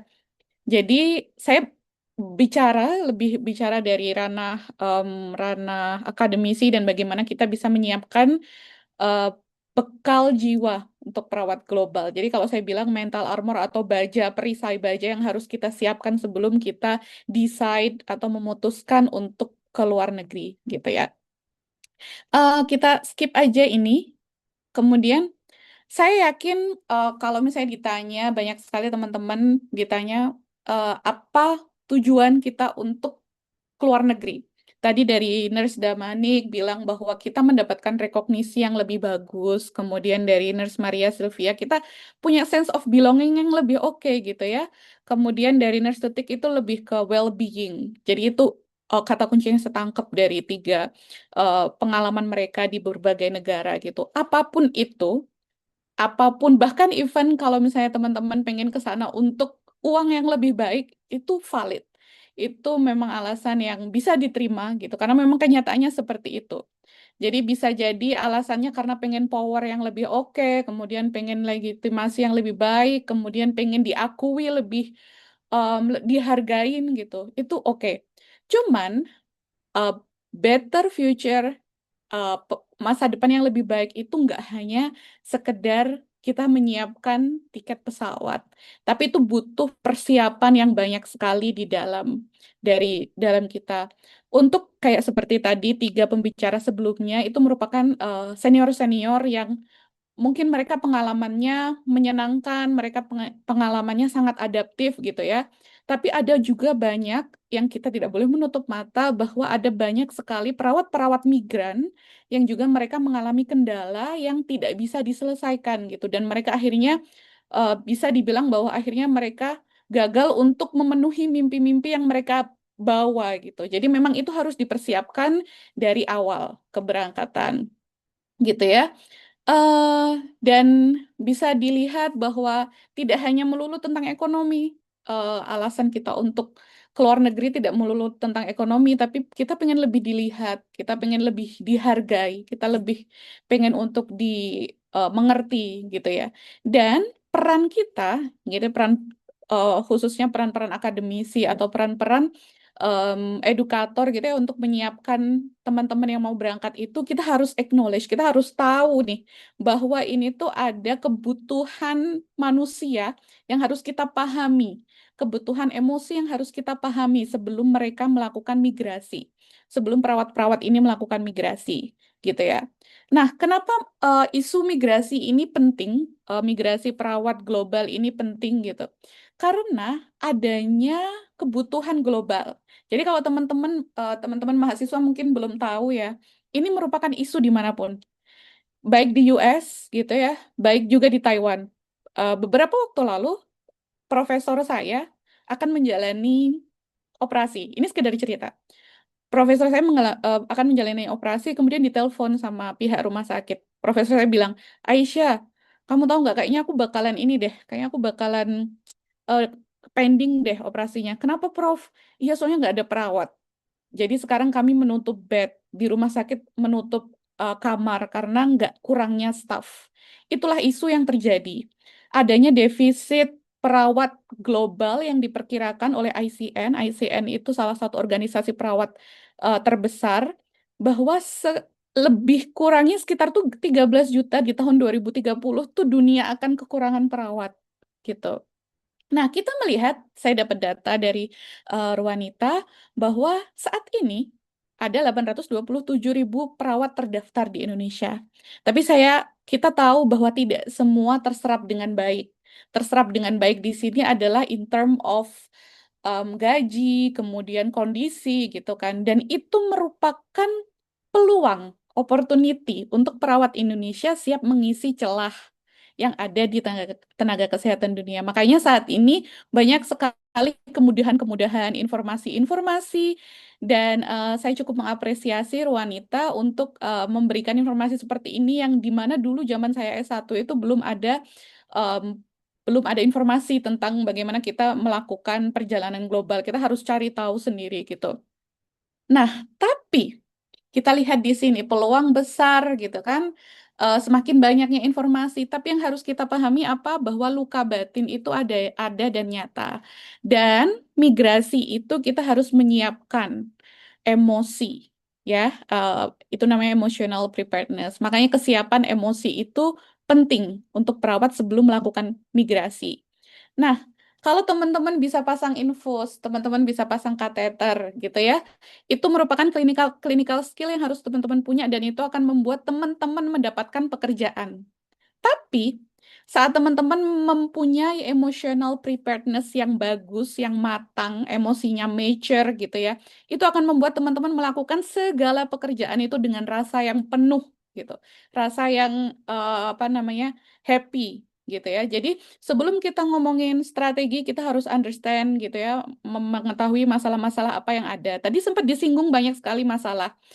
Jadi kita belajar nih dari ada studi yang dia bilang bahwa jadi kalau kita ini rasa-rasanya kayak kita sedang berdiri di suatu gurun dan berdiri di suatu gurun, anggap aja kita di Uni Emirat Arab, tapi anggap kita di suatu gurun kering, panas gitu. Kemudian kita mencoba untuk ngelihat dari jauh kok ada yang ijo-ijo ya di situ gitu ya. Kita pengen ke sana gitu. Tapi di dalam diri kita, dalam hati kita, kita berpikir itu kira-kira oase atau fata morgana gitu. Nah, inilah yang harus kita sadari bahwa ada hal-hal yang yang akan terjadi saat kita memutuskan untuk migrasi secara global. Oasenya tuh apa? Kita akan melihat ada opportunity, kita akan tahu bahwa kita akan mendapatkan respect dan rekognisi yang lebih bagus. Kita tahu bahwa healthcare system itu bagus gitu, dan kita tahu bahwa finansial kita, keuangan kita akan lebih bagus, tapi kita tidak boleh mengesampingkan bahwa nanti akan ada tantangan-tantangan berupa emotional pain, rasa tidak nyaman, kemudian struggling di cultural, rasa isolasi atau kesendirian gitu. Itu yang harus kita pikirkan dan kita sadari di awal. Jadi supaya kita tahu nih di luar sana badainya seperti apa, kita ngerakit kapalnya sekarang lebih kuat, gitu ya. Nah, itu banyak hal yang harus kita pahami gitu. Dan jika itu tidak dipahami, maka itu akan menjadi suatu hal yang eh, tidak nyaman gitu ya. Jadi bisa jadi di luar sana kita sukses secara profesional, tapi kita merasa emosi kita disconnected, kita udah nggak ada emosinya sama sekali.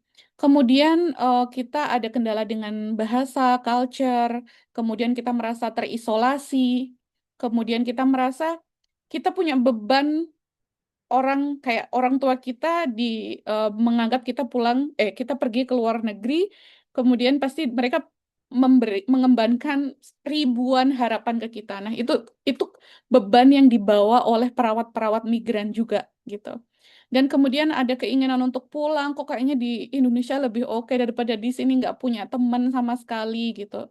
Itulah yang terjadi, dan ini adalah perjalanan yang studi yang sudah disampaikan, perjalanan perawat Indonesia yang melakukan migrasi gitu. Dan challenge-nya atau ujiannya itu tidak hanya di sebelum keberangkatan, tapi di setiap stage gitu ya.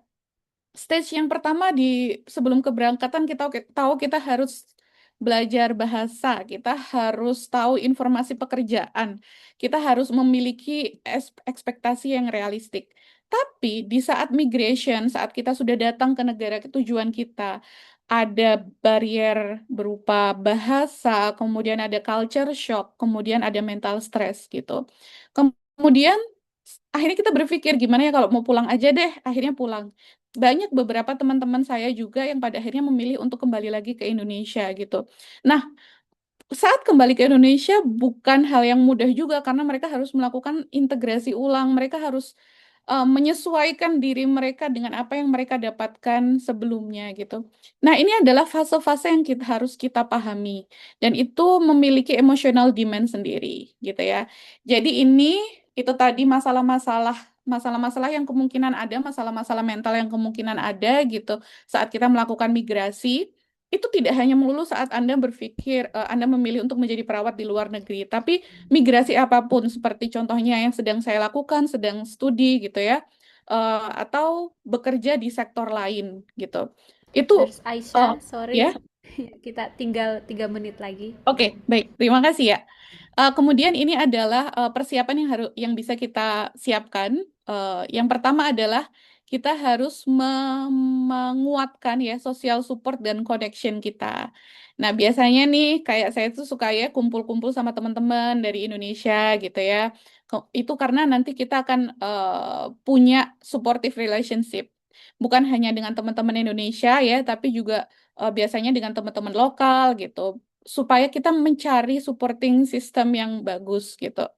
Nah, itu kemudian improve bahasa dan cultural competence. Jadi kita tetap harus belajar, kemudian kita memahami dan menghormati local culture, kemudian kita bisa mengikuti mentoring-mentoring program yang ada. Kemudian nah ini yang paling penting untuk anak-anak zaman sekarang juga teman-teman Gen Z, kemudian teman-teman yang muda gitu ya, bahwa jika teman-teman merasakan emosi, jangan ditekan gitu, jangan anggap emosi ini tidak ada, tapi cobalah mengekspresikan dengan apa? Contohnya kalau saya tuh udah sangat burn out banget, udah benar-benar saya tidak bisa menampung lagi, saya biasanya traveling gitu. kalau saya ngerasa mungkin ada teman-teman yang lain yang adaptifnya tadi contohnya dengan jalan-jalan, kemudian fotografer, kemudian memasak gitu. Nah, cobalah mengekspresikan emosi yang ada gitu. Jadi jangan pernah menekan karena menekan emosi itu tidak membuat mereka hilang. Coba kita berbicara terbuka, kemudian kita mencari konseling. Terus kita tulis kalau kita suka journaling, kemudian kita join peer group gitu ya. Kemudian ada coping strategi dan resilience, bisa dengan jalan-jalan, olahraga, kemudian melakukan hobi, berdoa gitu ya. Kemudian mindfulness, kemudian atau dengerin musik, entertainment gitu. Nah, yang perlu teman-teman ketahui, resilience itu perasaan resilience atau mampu menghadapi stressful condition atau burnout itu bukan suatu hal yang langsung ada, tapi itu adalah latihan gitu. Jadi bisa coba cari gitu ya. Kemudian juga bisa jadi dari hospital sama organization.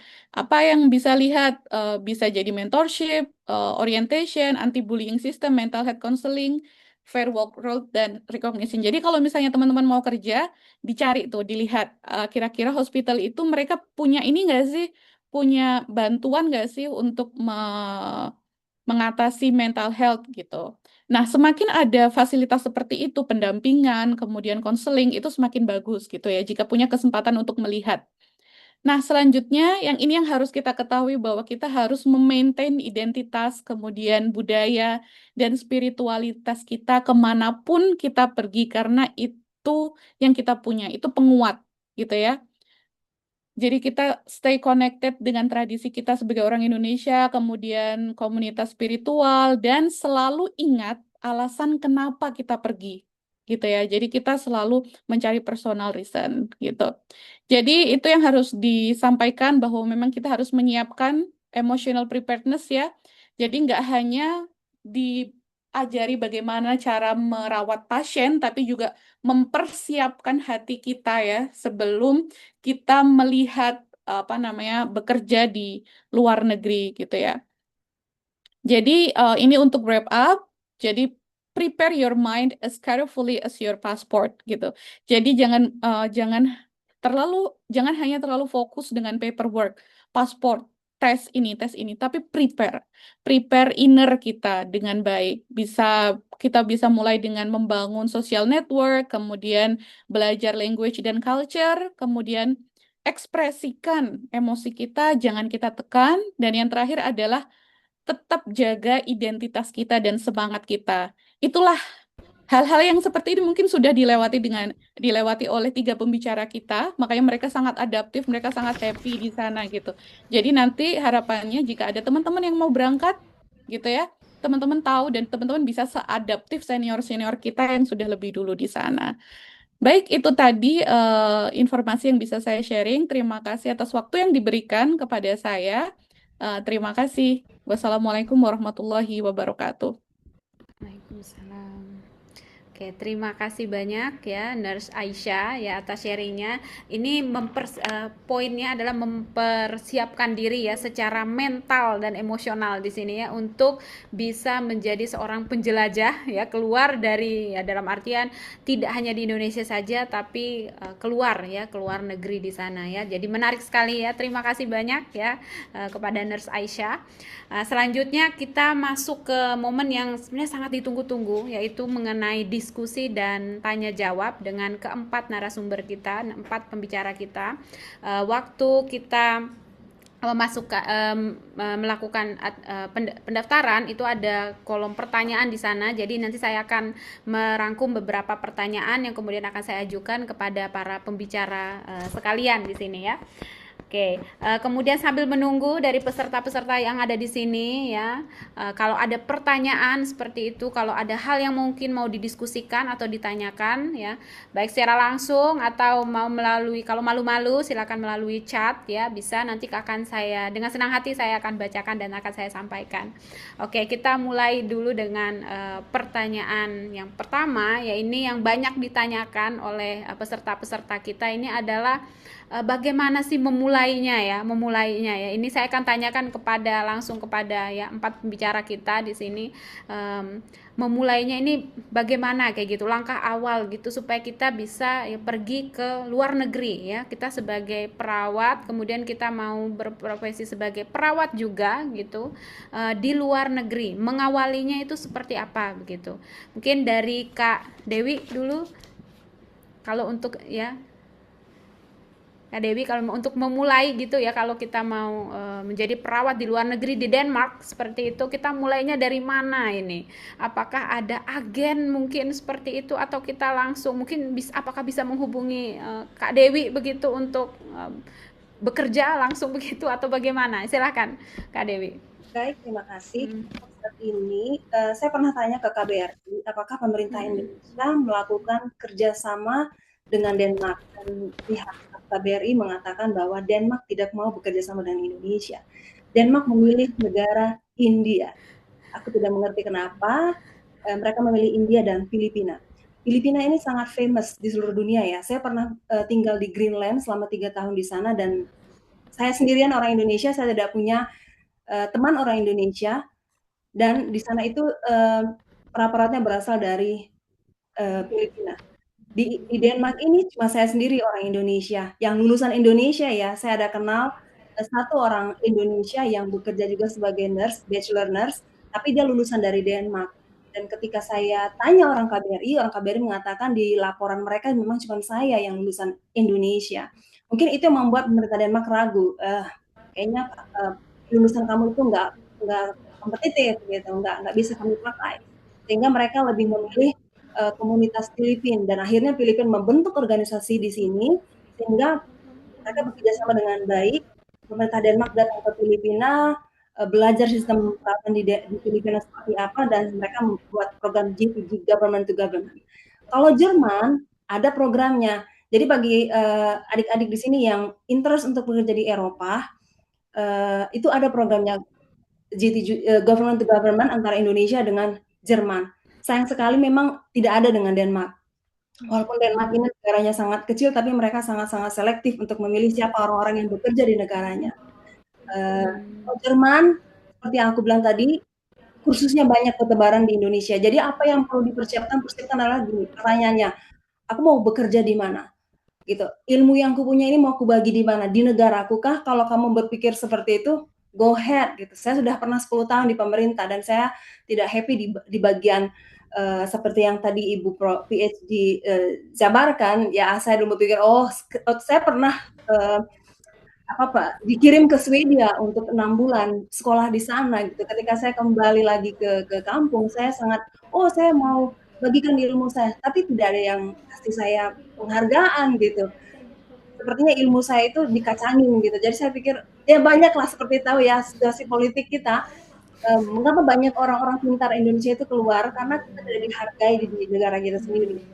Jadi ya kalau kalian mau di negara Indonesia silahkan, tapi kalau berpikir aku mau kembangkan ilmuku di luar negeri, persiapkan dirimu. Pertama, ijazahnya harus dalam bahasa Inggris, itu semuanya legalisir yang di Jakarta. Terus mulai untuk kursus bahasa Jerman, kalau pengen ke Jerman, kalau pengen ke Arab, bahasa Arab gitu. Persiapkan aja gitu kan. Tapi yang paling penting adalah bahasa Inggris.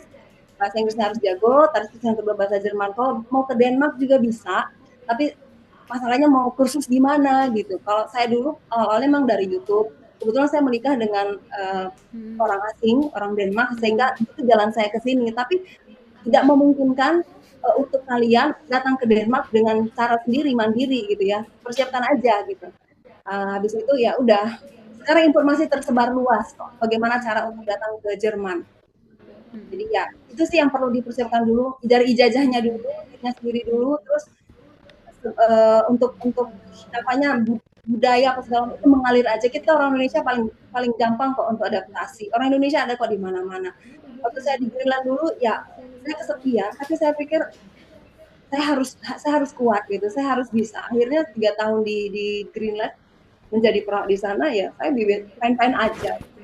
Jadi kalau udah lihat gaji ya, saya pikir saya mending mati berdarah-darah di luar negeri dengan gaji yang aduhai daripada saya harus ada di Indonesia dan tidak ada yang hargai. Itu jauh lebih parah gajinya memprihatinkan dan tidak ada yang menghargai, dan saya kerja mati-matian tidak dapat award gitu kan.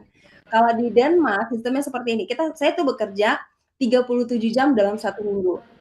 Jadi 1 hari itu bekerja, misalnya saya shift pagi, saya itu hanya boleh bekerja 8 jam. Dan tiba-tiba tugas saya belum selesai, bukan karena saya keteter ya, misalnya tiba-tiba ada pasien baru masuk ke ruangan dan yang saya belum selesai didokumentasi gitu kan. Saya boleh tinggal di situ dan saya boleh tulis berapa menit saya extra work dibilang di sini ya, overwork. Dan itu sangat-sangat, itu gajinya seperti yang tadi nurse yang tinggal di Amerika, itu uang ekstranya itu sangat menggiurkan gitu. Jadi bukan saya mau bilang materi, tapi kan kita nggak terlepas dari uang ya. Kita membuat kita happy gitu. Apalagi saya hobinya traveling gitu. Eropa kan negaranya kecil-kecil. 5 menit dari sini udah sampai ke Jerman. Saya tinggal dekat sekali dengan Jerman. Yang Jerman sana udah nyampe ke Austria. Jadi istilahnya membuka banyak wawasan untuk kita bisa traveling kemana-mana. Jadi itu aja yang dipersiapkan. Kamu kalau mau keluar negeri, ayo skill bahasanya dilatih dari sekarang. Oke, terima kasih ya Kak Nurse Dewi ya. Menarik sekali gitu ya. Dan ini baru ya, saya baru pertama kali mendengarkan ya, ternyata perawat kita dari Indonesia itu masih harus berjuang keras kayak gitu untuk bisa masuk Denmark ya. Tetapi ya pemerintah kita pada saat ini tuh membuka peluang besar kayak gitu untuk ke Jerman ya, benar tadi kata kata Nurse Dewi tadi ya, ke Jerman, kemudian beberapa negara juga seperti Uni Emirat Arab, kemudian Jepang ya, kemudian saya kurang tahu kalau dengan yang US ya. Dan menarik tadi untuk mengetahui bahwa ya Filipina ya, ini merupakan memang pesaing kita ya juga ya, dari negara Filipina, kemudian Thailand ya, itu banyak juga mengirim kayak gitu. Terutama kalau Filipina memang terkenal ya, mereka mengirim tenaga kerja perawat itu kemana-mana, dan tidak menyangka ya ternyata di Denmark mereka punya kuat sekali seperti itu ya. Dan persiapan di sini tadi seperti kata Nurse Dewi ya, dokumen dan sebagainya. Setelah itu ini menarik sekali tadi yang mengatakan yang jalannya melalui menikah ini ya, apakah ini harus menikah dulu atau bagaimana ya, ini mungkin itu bagaimana ya, nanti mungkin kita bisa diskusikan sama-sama terkait ini ya. Kemudian ini saya perlu move dulu ke Nurse Tuti ya, karena ini sudah ada pertanyaan juga nih dari mahasiswi kita ini, sepertinya tertarik ini untuk ikut Nurse Tuti ke Dubai ini ya. Ini caranya apakah sama seperti di Denmark tadi ya, ataukah ini harus mencari pasangan dulu gitu baru bisa ke sana seperti ini ya, apakah seperti itu atau bagaimana, atau ada jalurnya begitu, yang dalam artian kita sekarang itu ya kita perlu waspada juga gitu ya dengan jalur yang dalam artian yang tidak benar ya, dalam artian bisa ngakalin kita itu. Dalam beberapa saat ini banyak sekali berita-berita terkait ini ya, bagaimana kita bisa mewaspadai agen-agen ya, yang ternyata bukan membawa kita pada keuntungan tapi malah kebuntungan. Nah, kemudian syarat minimalnya seperti apa, apakah ada, ini pertanyaannya, apakah harus ada pengalaman kerja misalkan 2 tahun begitu atau bagaimana ya. Silahkan Nurse Tuti. Ya, terima kasih untuk pertanyaannya, ini sangat menarik sekali. Memang untuk legalitas dokumen dan lainnya tuh hampir sama seperti yang Kak Dewi bilang. Kalau ijazah harus ditranslatekan di legal dokumen, kemudian harus diatestasi dari 3 instansi yang tahu ya, Kementerian Hukum dan Pertahanan, kalau ke UE berarti UAE Embassy juga, dan dari Dikti. Dan setelah dilegalisasi dokumen, kemudian kita bisa apply ke sini, dan syarat wajib yang harus dipunyai perawat untuk bekerja di Uni Arab Emirates yaitu mempunyai lisensi keperawatan. Seperti kalau di Indonesia kita punya STR. Sementara di sini kita harus lulus lisensi, ada yang tadi saya sampaikan, ada 3 jenis, ada Kementerian Kesehatan dari MOHAB, dan ada yang dari DHA dari Dubai Health Authority, dan juga dari SEHA yang di Abu Dhabi.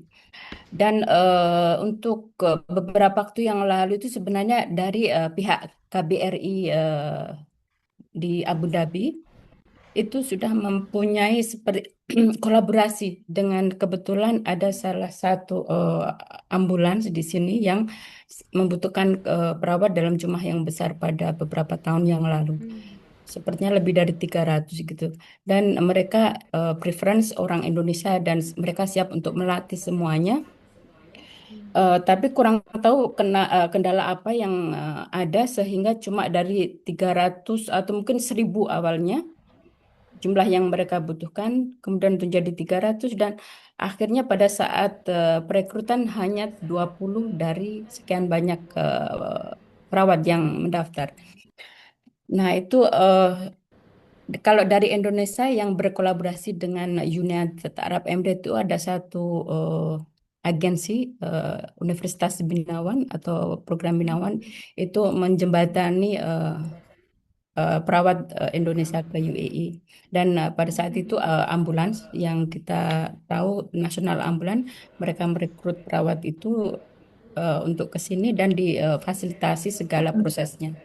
Itu yang sebenarnya kalau yang G2G-nya belum tahu. Kalau saya dulu kesininya G2G. Tapi untuk saat-saat ini sebenarnya perawat di Emirates itu sangatlah sedikit juga ya. Seperti kalau Kak Dewi cuma satu-satunya. Kalau kita di sini di keseluruhan Emirates itu sekitar di bawah 100. Jadi untuk regenerasi itu sebenarnya kita juga ada kendala ya. Jadi kita sebenarnya perlu sudah banyak perawat senior yang sudah resign karena mungkin purna tugas atau itu, dan kita tidak punya generasi baru. Sebenarnya kita sebagai DPLN PPNI yang di UAE kita juga mencari solusi bagaimana kita bisa melancarkan rekrutmen perawat ke UAE. Kita berkolaborasi dengan KBRI, dengan KJRI, mereka siap membantu kami. Dan beberapa saat yang lalu dari KBRI juga mengadakan kayak Zoom meeting juga untuk perawat-perawat yang ingin bekerja di UAE. Dan saat ini sepertinya masih mereka bikin WhatsApp group juga. Jadi ada diskusi, setelah itu mereka tetap ini membuat kayak WhatsApp group bagi perawat yang ingin, dan ada seperti mentorship yang dilaksanakan oleh Ketua PPNI kita, Bapak Imam Handoko, yang memberikan, dia punya kayak nursling gitu ya. Jadi untuk mementorship bagaimana untuk bisa nggak cuma ke UAE, ke Kuwait, ke Qatar, atau di GCC country yang ada peluang kerja. Kalau saya pribadi, saya bukan agensi juga sih. Jadi kurang tahu, tapi seperti prosesnya itu. Jadi kita harus punya legal dokumen, kita harus punya lisensi keperawatan, bahasa Inggris. Kalau bahasa Arab itu tidak mandatori buat kita. Soalnya kalau di rumah sakit itu sebenarnya dokumentasi itu kita menggunakan bahasa Inggris. Sementara kalau untuk dealing dengan pasien itu sesuai dengan culture mereka, ada yang dari Arab, ada yang dari India, itu bisa. Yang penting bahasa Inggris, bahasa Arab bisa dengan proses gitu ya, step by step atau sedikit-sedikit. Kalau pun nggak fasih pun juga nggak apa-apa. Yang penting kita bisa tahu maknanya gitu. Mungkin itu saja yang bisa saya sampaikan. Nanti kalau misalkan ada yang tertarik bisa di ini, nanti saya akan sharekan WhatsApp grup yang ada untuk perawat-perawat yang ingin bekerja di UAE. Semoga bisa dibantu, atau semoga bisa membantu kita juga untuk rekrutmen regenerasi perawat-perawat di sini. Jadi kalau yang tua-tua kayak gini nanti suatu saat akan pulang ke Indonesia, masih ada perawat-perawat Indonesia di sini. Sebenarnya orang Arab itu senang dengan perawat Indonesia karena dalam bekerja skill itu tidak dibandingkan dengan orang India, dengan orang Filipina, kita itu skill bisa dibilang lebih ya. Cuma kendala sedikit bahasa. Terus untuk kinerjanya pun lebih tulus hati gitu ya. Jadi mereka senang dengan orang-orang kita. Begitu. Terima kasih.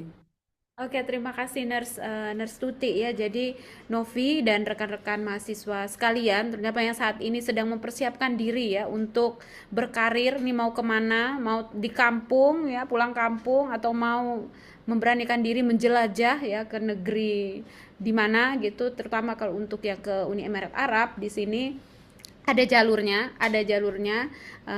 cari ya, dan semoga ya Nurse Tuti mau berbagi juga grup WhatsApp-nya tadi kan, sekaligus pembinaan itu sepertinya.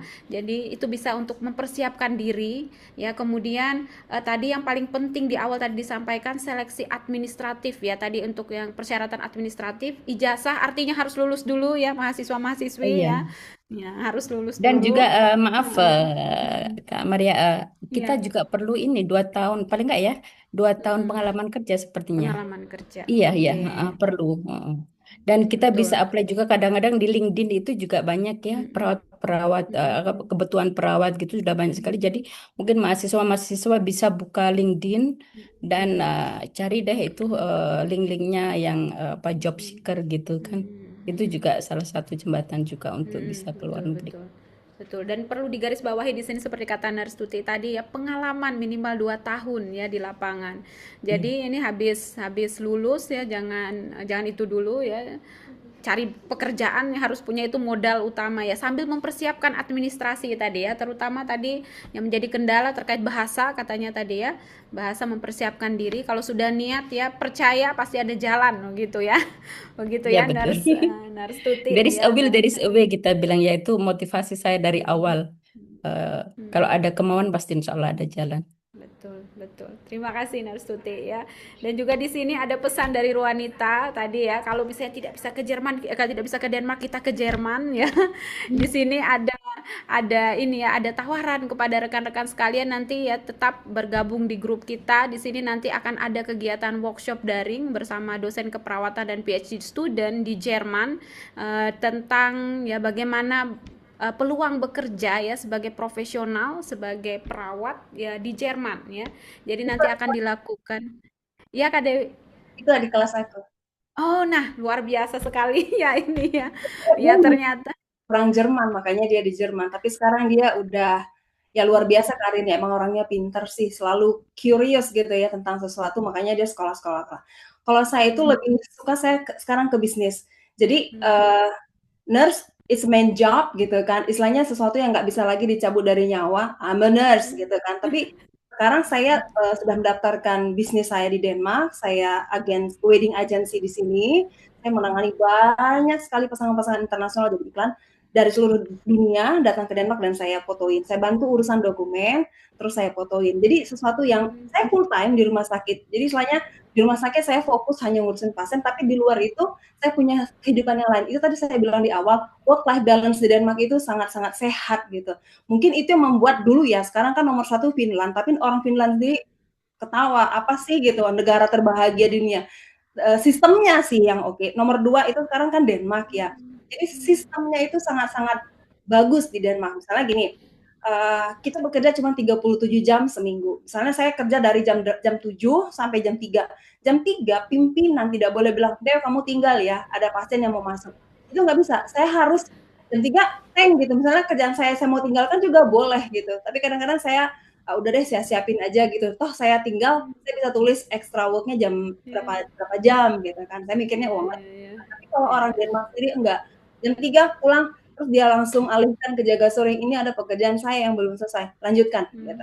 Terus mereka langsung fokus ke anak atau fokus mau ngopi bareng teman. Terus di sini sekolah gratis, mau sampai S3 gratis dari uang pajak ya. Rumah sakit gratis, mau sakit apapun, nggak sama kayak di negara kita. Sakit kanker, contohnya bapak saya meninggal karena kanker, langsung nggak jatuh miskin sih, tapi kan kebanyakan orang nggak bisa cukup mengandalkan BPJS ya. Semua dijual, misalnya untuk kebutuhan kemo, cuci darah. Kalau di sini semua gratis dengan uang pajak tadi. Sekolah gratis, ini gratis. Terus cuti dalam setahun saya itu boleh klaim 6 minggu. Terus ibu hamil, cuti melahirkan itu 1 tahun. Dan sekarang itu ada undang-undang baru, bapaknya juga boleh ambil cuti melahirkan. Gila kan, istri yang melahirkan bapaknya juga dapat tuh 3 minggu. Jadi Denmark benar-benar Denmark itu negara yang family oriented. Nggak boleh ada orang misalnya gini, suami saya bekerja di Copenhagen gitu. Nah nanti pimpinan panggil saya, "Are you okay, suamimu kerja di Copenhagen, ada yang bisa kita bantu?" gitu. Saya tahu ada orang Indonesia yang kerja, kalau kalian tahu itu roti pimpin Danish. Nah jadi waktu seminggu 2 minggu pimpinannya konstan, "Ini kamu pasti karena istri di Indonesia ya. Akhirnya istrinya sama anak-anak disuruh datang ke Denmark supaya kamu itu tenang bekerja, fokus bekerja, anaknya udah datang, undang semua. Jadi aku pikir this is a life that I want, walaupun bahasanya belibet, dinginnya Denmark itu dingin banget loh karena dekat dengan kutub. Tapi aku pikir nggak apa-apa daripada saya ya yang nggak seperti saya bilang tadi kita. Jadi di sini non pengalaman sangat oke. Jangan takut kalau kamu fresh graduated. Jerman juga seperti itu karena di Denmark di sini mereka gini, there is no stupid questions. Jadi mereka nggak peduli sama pengalaman kamu yang sudah berpuluh tahun. Karena memang itu tadi di sini itu flat hierarchy. Fresh graduated dengan yang punya pengalaman, you are the same in front of our eyes. Kamu nggak lebih hebat dari yang baru tamat. Dan yang baru tamat, silahkan tanya sebanyak mungkin. Dan yang senior itu nggak pernah bilang, gitu aja nggak ngerti. Nggak pernah. Jadi kamu kalau udah pengen nekat keluar dari Indonesia untuk bekerja di Eropa, go ahead dengan fresh ya tadi ya, graduated, masih ijazahnya masih fresh from the oven, go ahead. Eropa itu enaknya beda dengan yang dari Arab ya, harus 2 tahun pengalaman. Kalau di sini welcome. Itu tambahan dari saya. Oke, menarik sekali ya Kak Dewi ya. Nah, ini option ya, pilihan kayak gitu untuk rekan-rekan mahasiswa kayak gitu yang mungkin tidak sabar menunggu harus 2 tahun begitu untuk mencari pengalaman kerja ke Eropa ya, ke Eropa. Dan nanti kepada rekan-rekan sekalian kalau mau tahu informasinya lebih jauh, nanti tanggal 5 Juli kita ada workshop daring. Jadi nanti kepada rekan-rekan yang mau join, mau ikut bergabung, ayo gitu ya, kita cari-cari informasi dan peluang seperti itu ya. Peluang luar biasa ya, sangat-sangat menggiurkan ya, apalagi melihat keadaan ekonomi di negara kita pada saat ini ya. Jadi pengen kabur semua ya. Oke. Terus selanjutnya ini kepada Kak Aisyah ini ya, Kak Aisyah ya sebagai student yang ada di Taiwan sekarang kayak gitu, dan saya yakin pasti punya banyak teman rekan-rekan dan pasti ketemu di sana. Saya yakin pasti ada perawat Indonesia juga yang kerja di sana, mungkin bisa sharing begitu untuk bisa ke sana. Selain itu juga mungkin ada rekan-rekan di sini mahasiswa yang mungkin tidak hanya mau menjadi perawat tapi mungkin mau melanjutkan S2 mungkin ya, atau S3 mungkin ke sana, mungkin ada jalur seperti itu. Mungkin bisa di-sharekan, dibagikan. Juga banyak ini ya, ini banyak itu sama kondisi keperawatan yang ada di Taiwan begitu. Apakah sama seperti di drama-drama Taiwan ini ya? Ini remaja-remaja Indonesia ini suka sekali ya, Korea, Jepang, Taiwan, ya, Thailand. Nah, itu ya. Kalau di Taiwan bagaimana?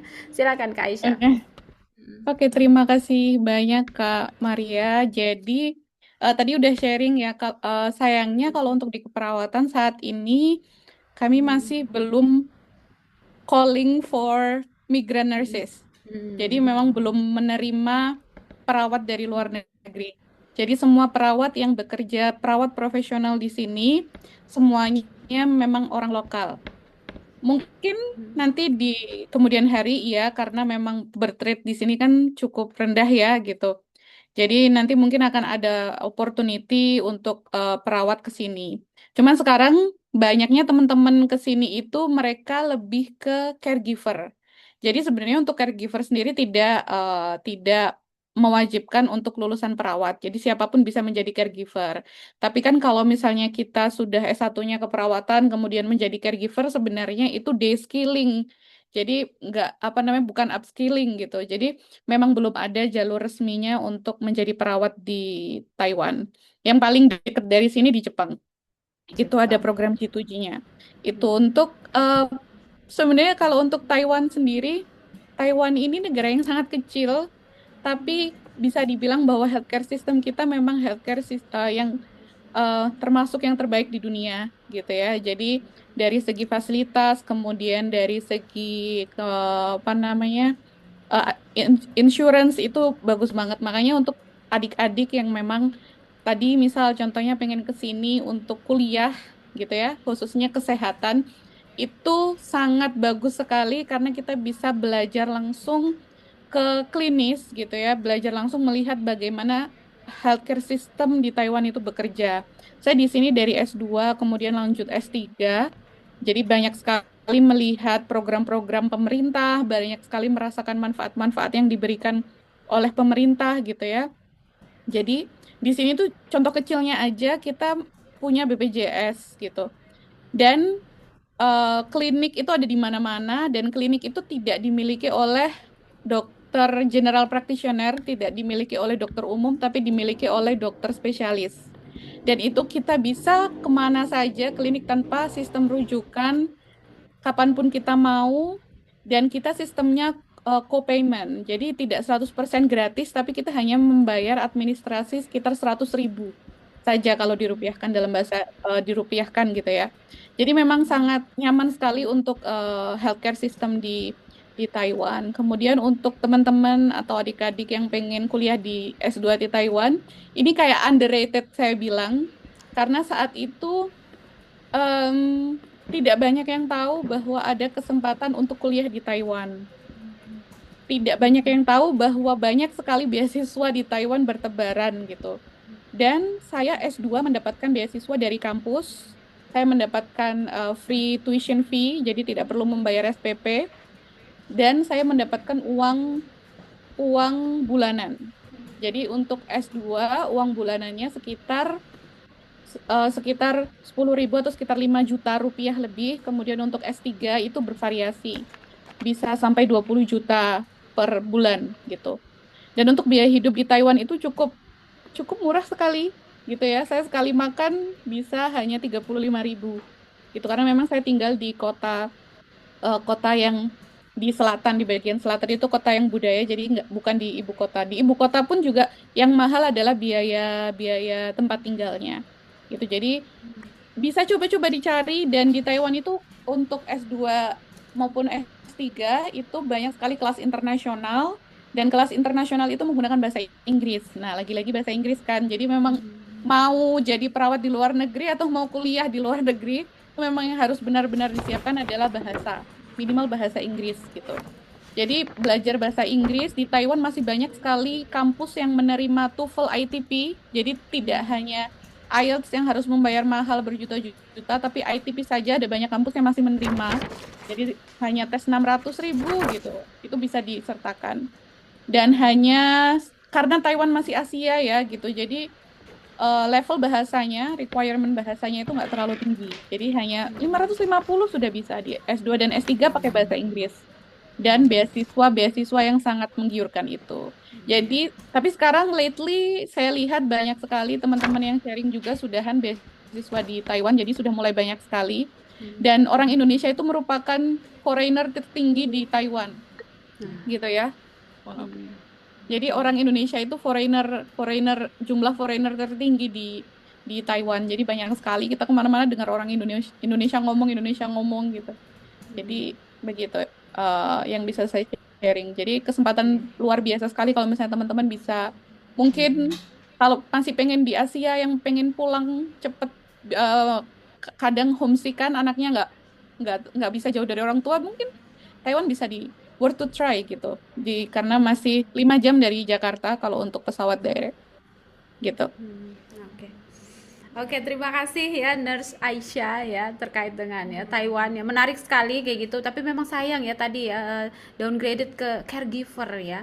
Caregiver ya masih belum terbuka untuk yang nurse kayak gitu. Tapi bagi rekan-rekan sekalian yang mungkin tidak terlalu memandang seperti itu, yang penting kerja di Taiwan ya, itu juga ya tidak apa-apa begitu ya, mencari pengalaman dan sebagainya. Dan selain untuk bekerja juga ada banyak kesempatan untuk belajar ya. Jadi silahkan cari kemudian bekerja keras untuk mendapatkan. Oke, ini kita lanjut, ada pertanyaan khusus ini ya. Sayang sekali ini ya Nurse Maria sepertinya tidak bisa bergabung dengan kita, tetapi nanti untuk pertanyaannya ini nanti akan kami copy dan kami akan kirimkan kepada beliau untuk dijawab, dan nanti akan kita bagikan jawabannya ya di grup peserta. Ini untuk Nurse Dewi Damanik, ini pernahkah ya di Denmark sana, itu dari mahasiswa kita dari Ade Aprianor, mengalami dilema etik ya yang berbeda ya, dalam artian konflik budaya ya antara budaya Indonesia dan budaya di Denmark begitu. Dan bagaimana mungkin mengatasinya begitu ya. Silakan Nurse. Terima kasih Ade buat pertanyaannya. Pernahkah saya mengalami dilema etika yang sangat berbeda dibanding budaya kerja di Indonesia? Ya, pertama-tama agak shock. Itu juga satu culture shock saya di sini karena di Denmark itu pasien memiliki hak otonomi yang sangat kuat ya. Dia berhak bilang enggak, saya nggak mau. Misalnya contohnya obat gitu ya. Obat dokter sorry karena di otak saya lagi loading pakai bahasa Danish terus ke bahasa Inggris ke bahasa ibu gitu ya. Dokter meresepkan satu obat gitu dan si pasien itu nggak mau karena dia pikir obat itu bikin dia contohnya morfin gitu ya. Saya nggak mau pakai morfin. Morfin kan bikin pasien jadi konstipasi. Nah, pasien berhak bilang saya nggak mau morfin. Dan di sini dokter dan perawat harus menghormati keputusan si pasien dan kita harus oke, kita nggak kasih dia morfin karena itu pilihan dia. Atau contoh lain obat antibiotika. Saya nggak mau pakai antibiotika karena saya tahu efek sampingnya seperti ini. Dan kita harus respect dengan keputusan mereka. Kalau di Indonesia kan ya aja gitu. Oh kalau kamu nggak dikasih kita paksa lagi gitu kan. Apalagi untuk namanya palliative care. Di sini saya benar-benar banyak belajar bagaimana men-treat pasien yang udah terminal itu sangat-sangat manusiawi. Dan saya merasa, seandainya saya perlakukan bapak saya seperti itu, karena waktu bapak saya sebelum meninggal kita bawa dia ke sana kemari, karena saya pengen bapak saya hidup lebih panjang. Yang saya pikir saya sebenarnya adalah pembunuh dia gitu. Soalnya orang yang mau meninggal itu kan sudah tahu ya feelingnya saya mau meninggal gitu. Tapi saya bawa dia ke konsul, ke dokter lah, bawa ke penang lah, semua cara gitu. Nah di sini nggak begitu. Pasien yang sudah terminal kita bilang, dokter dan perawat itu jujur ngomong di depan pasien, kamu harapan hidupnya tinggal contohnya 2 minggu gitu kan. Tidak ada lagi obat-obatan yang bisa menolong kamu. Apa yang bisa kita lakukan dengan kamu juga. Pasiennya bilang oke, kalau gitu saya pulang ke rumah. Dan saya pikir komunikasi yang sangat langsung to the point di Denmark ini yang di Indonesia kan jaga perasaan banget ya. Panjang kilometer segala macam yang tadinya bisa cuma lurus tapi di gini-gini. Kalau di sini enggak, straight to the point itu kadang-kadang saya pikir, aduh gimana ya cara ngomongnya itu sampai sekarang saya belajar loh. Gimana ya ngomongnya kayak gini ke si pasien ya. Contohnya dia bau, dia nggak mau mandi gitu. Nah itu saya belajar caranya bagaimana menyampaikan ke si pasien ini penting loh kamu kalau saya mandiin. Gitu aja saya harus belajar. Nah itu satu, ya, itu dua. Tadi kan keputusan pasien yang kuat, terus komunikasi yang to the point, terus pelaporan kesalahan medis. Junior boleh melaporkan seniornya salah. Yang tadi kamu lakukan itu salah. Kalau kita kan di Indonesia nggak berani. Apalagi kalau bilangnya ke bos gitu. Kita di sini kita bisa mengkritik pimpinan. Kamu tadi ngomongnya ke saya sangat keras, sangat ketus. Kenapa sih intonasi suaranya seperti itu? Dan saya lihat sendiri bagaimana teman-teman. Saya kira mereka berantem, padahal enggak. Kekurangan orang Indonesia, kita tuh tidak dilatih dari kecil untuk debat. Karena kita dianggap nggak sopan kalau debat kepada orang tua, kepada guru, berpendapat gitu. Apalagi kalau generasi sekarang saya lihat mereka sudah berani ya. Tapi yang saya lihat karena saya adalah generasi yang nggak boleh potong omongan orang tua, nggak boleh nyela gitu, nggak boleh debat. Nah itu membuat saya juga, waktu di sini jadi saya takut gitu dengan nada yang tinggi saya langsung, ini marah nggak orangnya? Padahal enggak gitu loh. Dia hanya mengungkapkan pendapat dia. Dan ini saya pikir ngomong untuk jujur itu agak sulit gitu loh, mengatakan, ini kamu tadi salah. Padahal mereka orang Denmark sangat-sangat welcome kalau dikritisi gitu ya, apalagi untuk hal yang sangat baik, mereka sangat-sangat senang. Ya caranya bukan depan pasien gitu kan, panggil dia keluar, tadi kamu caranya nggak kayak gitu, harusnya kayak gini, kayak gitu. Jadi ya kode etik profesi antara Indonesia dan Denmark yang saya pikir itu saya banyak belajar. Yang aku pikir nggak tahu ya kalau di Indonesia bisa diterapkan apa enggak. Itu sih. Terima kasih banyak ya Nurse Dewi ya. Ini mungkin Ade ya. Kalau ya kepribadian straightforward kayaknya cocok ini ke Eropa ya. Ini kepada rekan-rekan sekalian yang straightforward begitu sepertinya pilih ya negara tujuan Eropa ya dalam hal ini ya. Silahkan ya. Sebenarnya menarik sekali gitu kalau kita mau melihat juga bagaimana kalau di Arab Saudi ya, ini di Dubai bagaimana, apakah sama seperti itu gitu ya. Mungkin sedikit dari Nurse Tuti ya sebelum, karena kita ini tinggal 2 menit lagi sebelum nutup gitu ya. Silakan Nurse Tuti, apakah sama begitu? Kalau untuk di Dubai, di Saudi, Kuwait, di GCC ya, Sebenarnya hampir sama juga. Hmm. Maaf ya tadi saya kurang konsentrasi. Tidak apa-apa, Nurse Iya, Tuti. iya. Heeh. Pertanyaan tadi gimana, Mbak Maria? Itu tentang apa, pernah tidak mengalami dilema etik atau mungkin konflik budaya dalam hal ini ada antara budaya Indonesia dengan budaya Emirat Arab di sini. Apakah sama seperti itu? Apakah ada sesuatu yang mungkin bisa malah menjadi hambatan ketika berpraktek di sana sebagai perawat? Silakan, Nurse Tuti. Oh ya, kalau dilema etik sebenarnya tidak pernah. Alhamdulillah,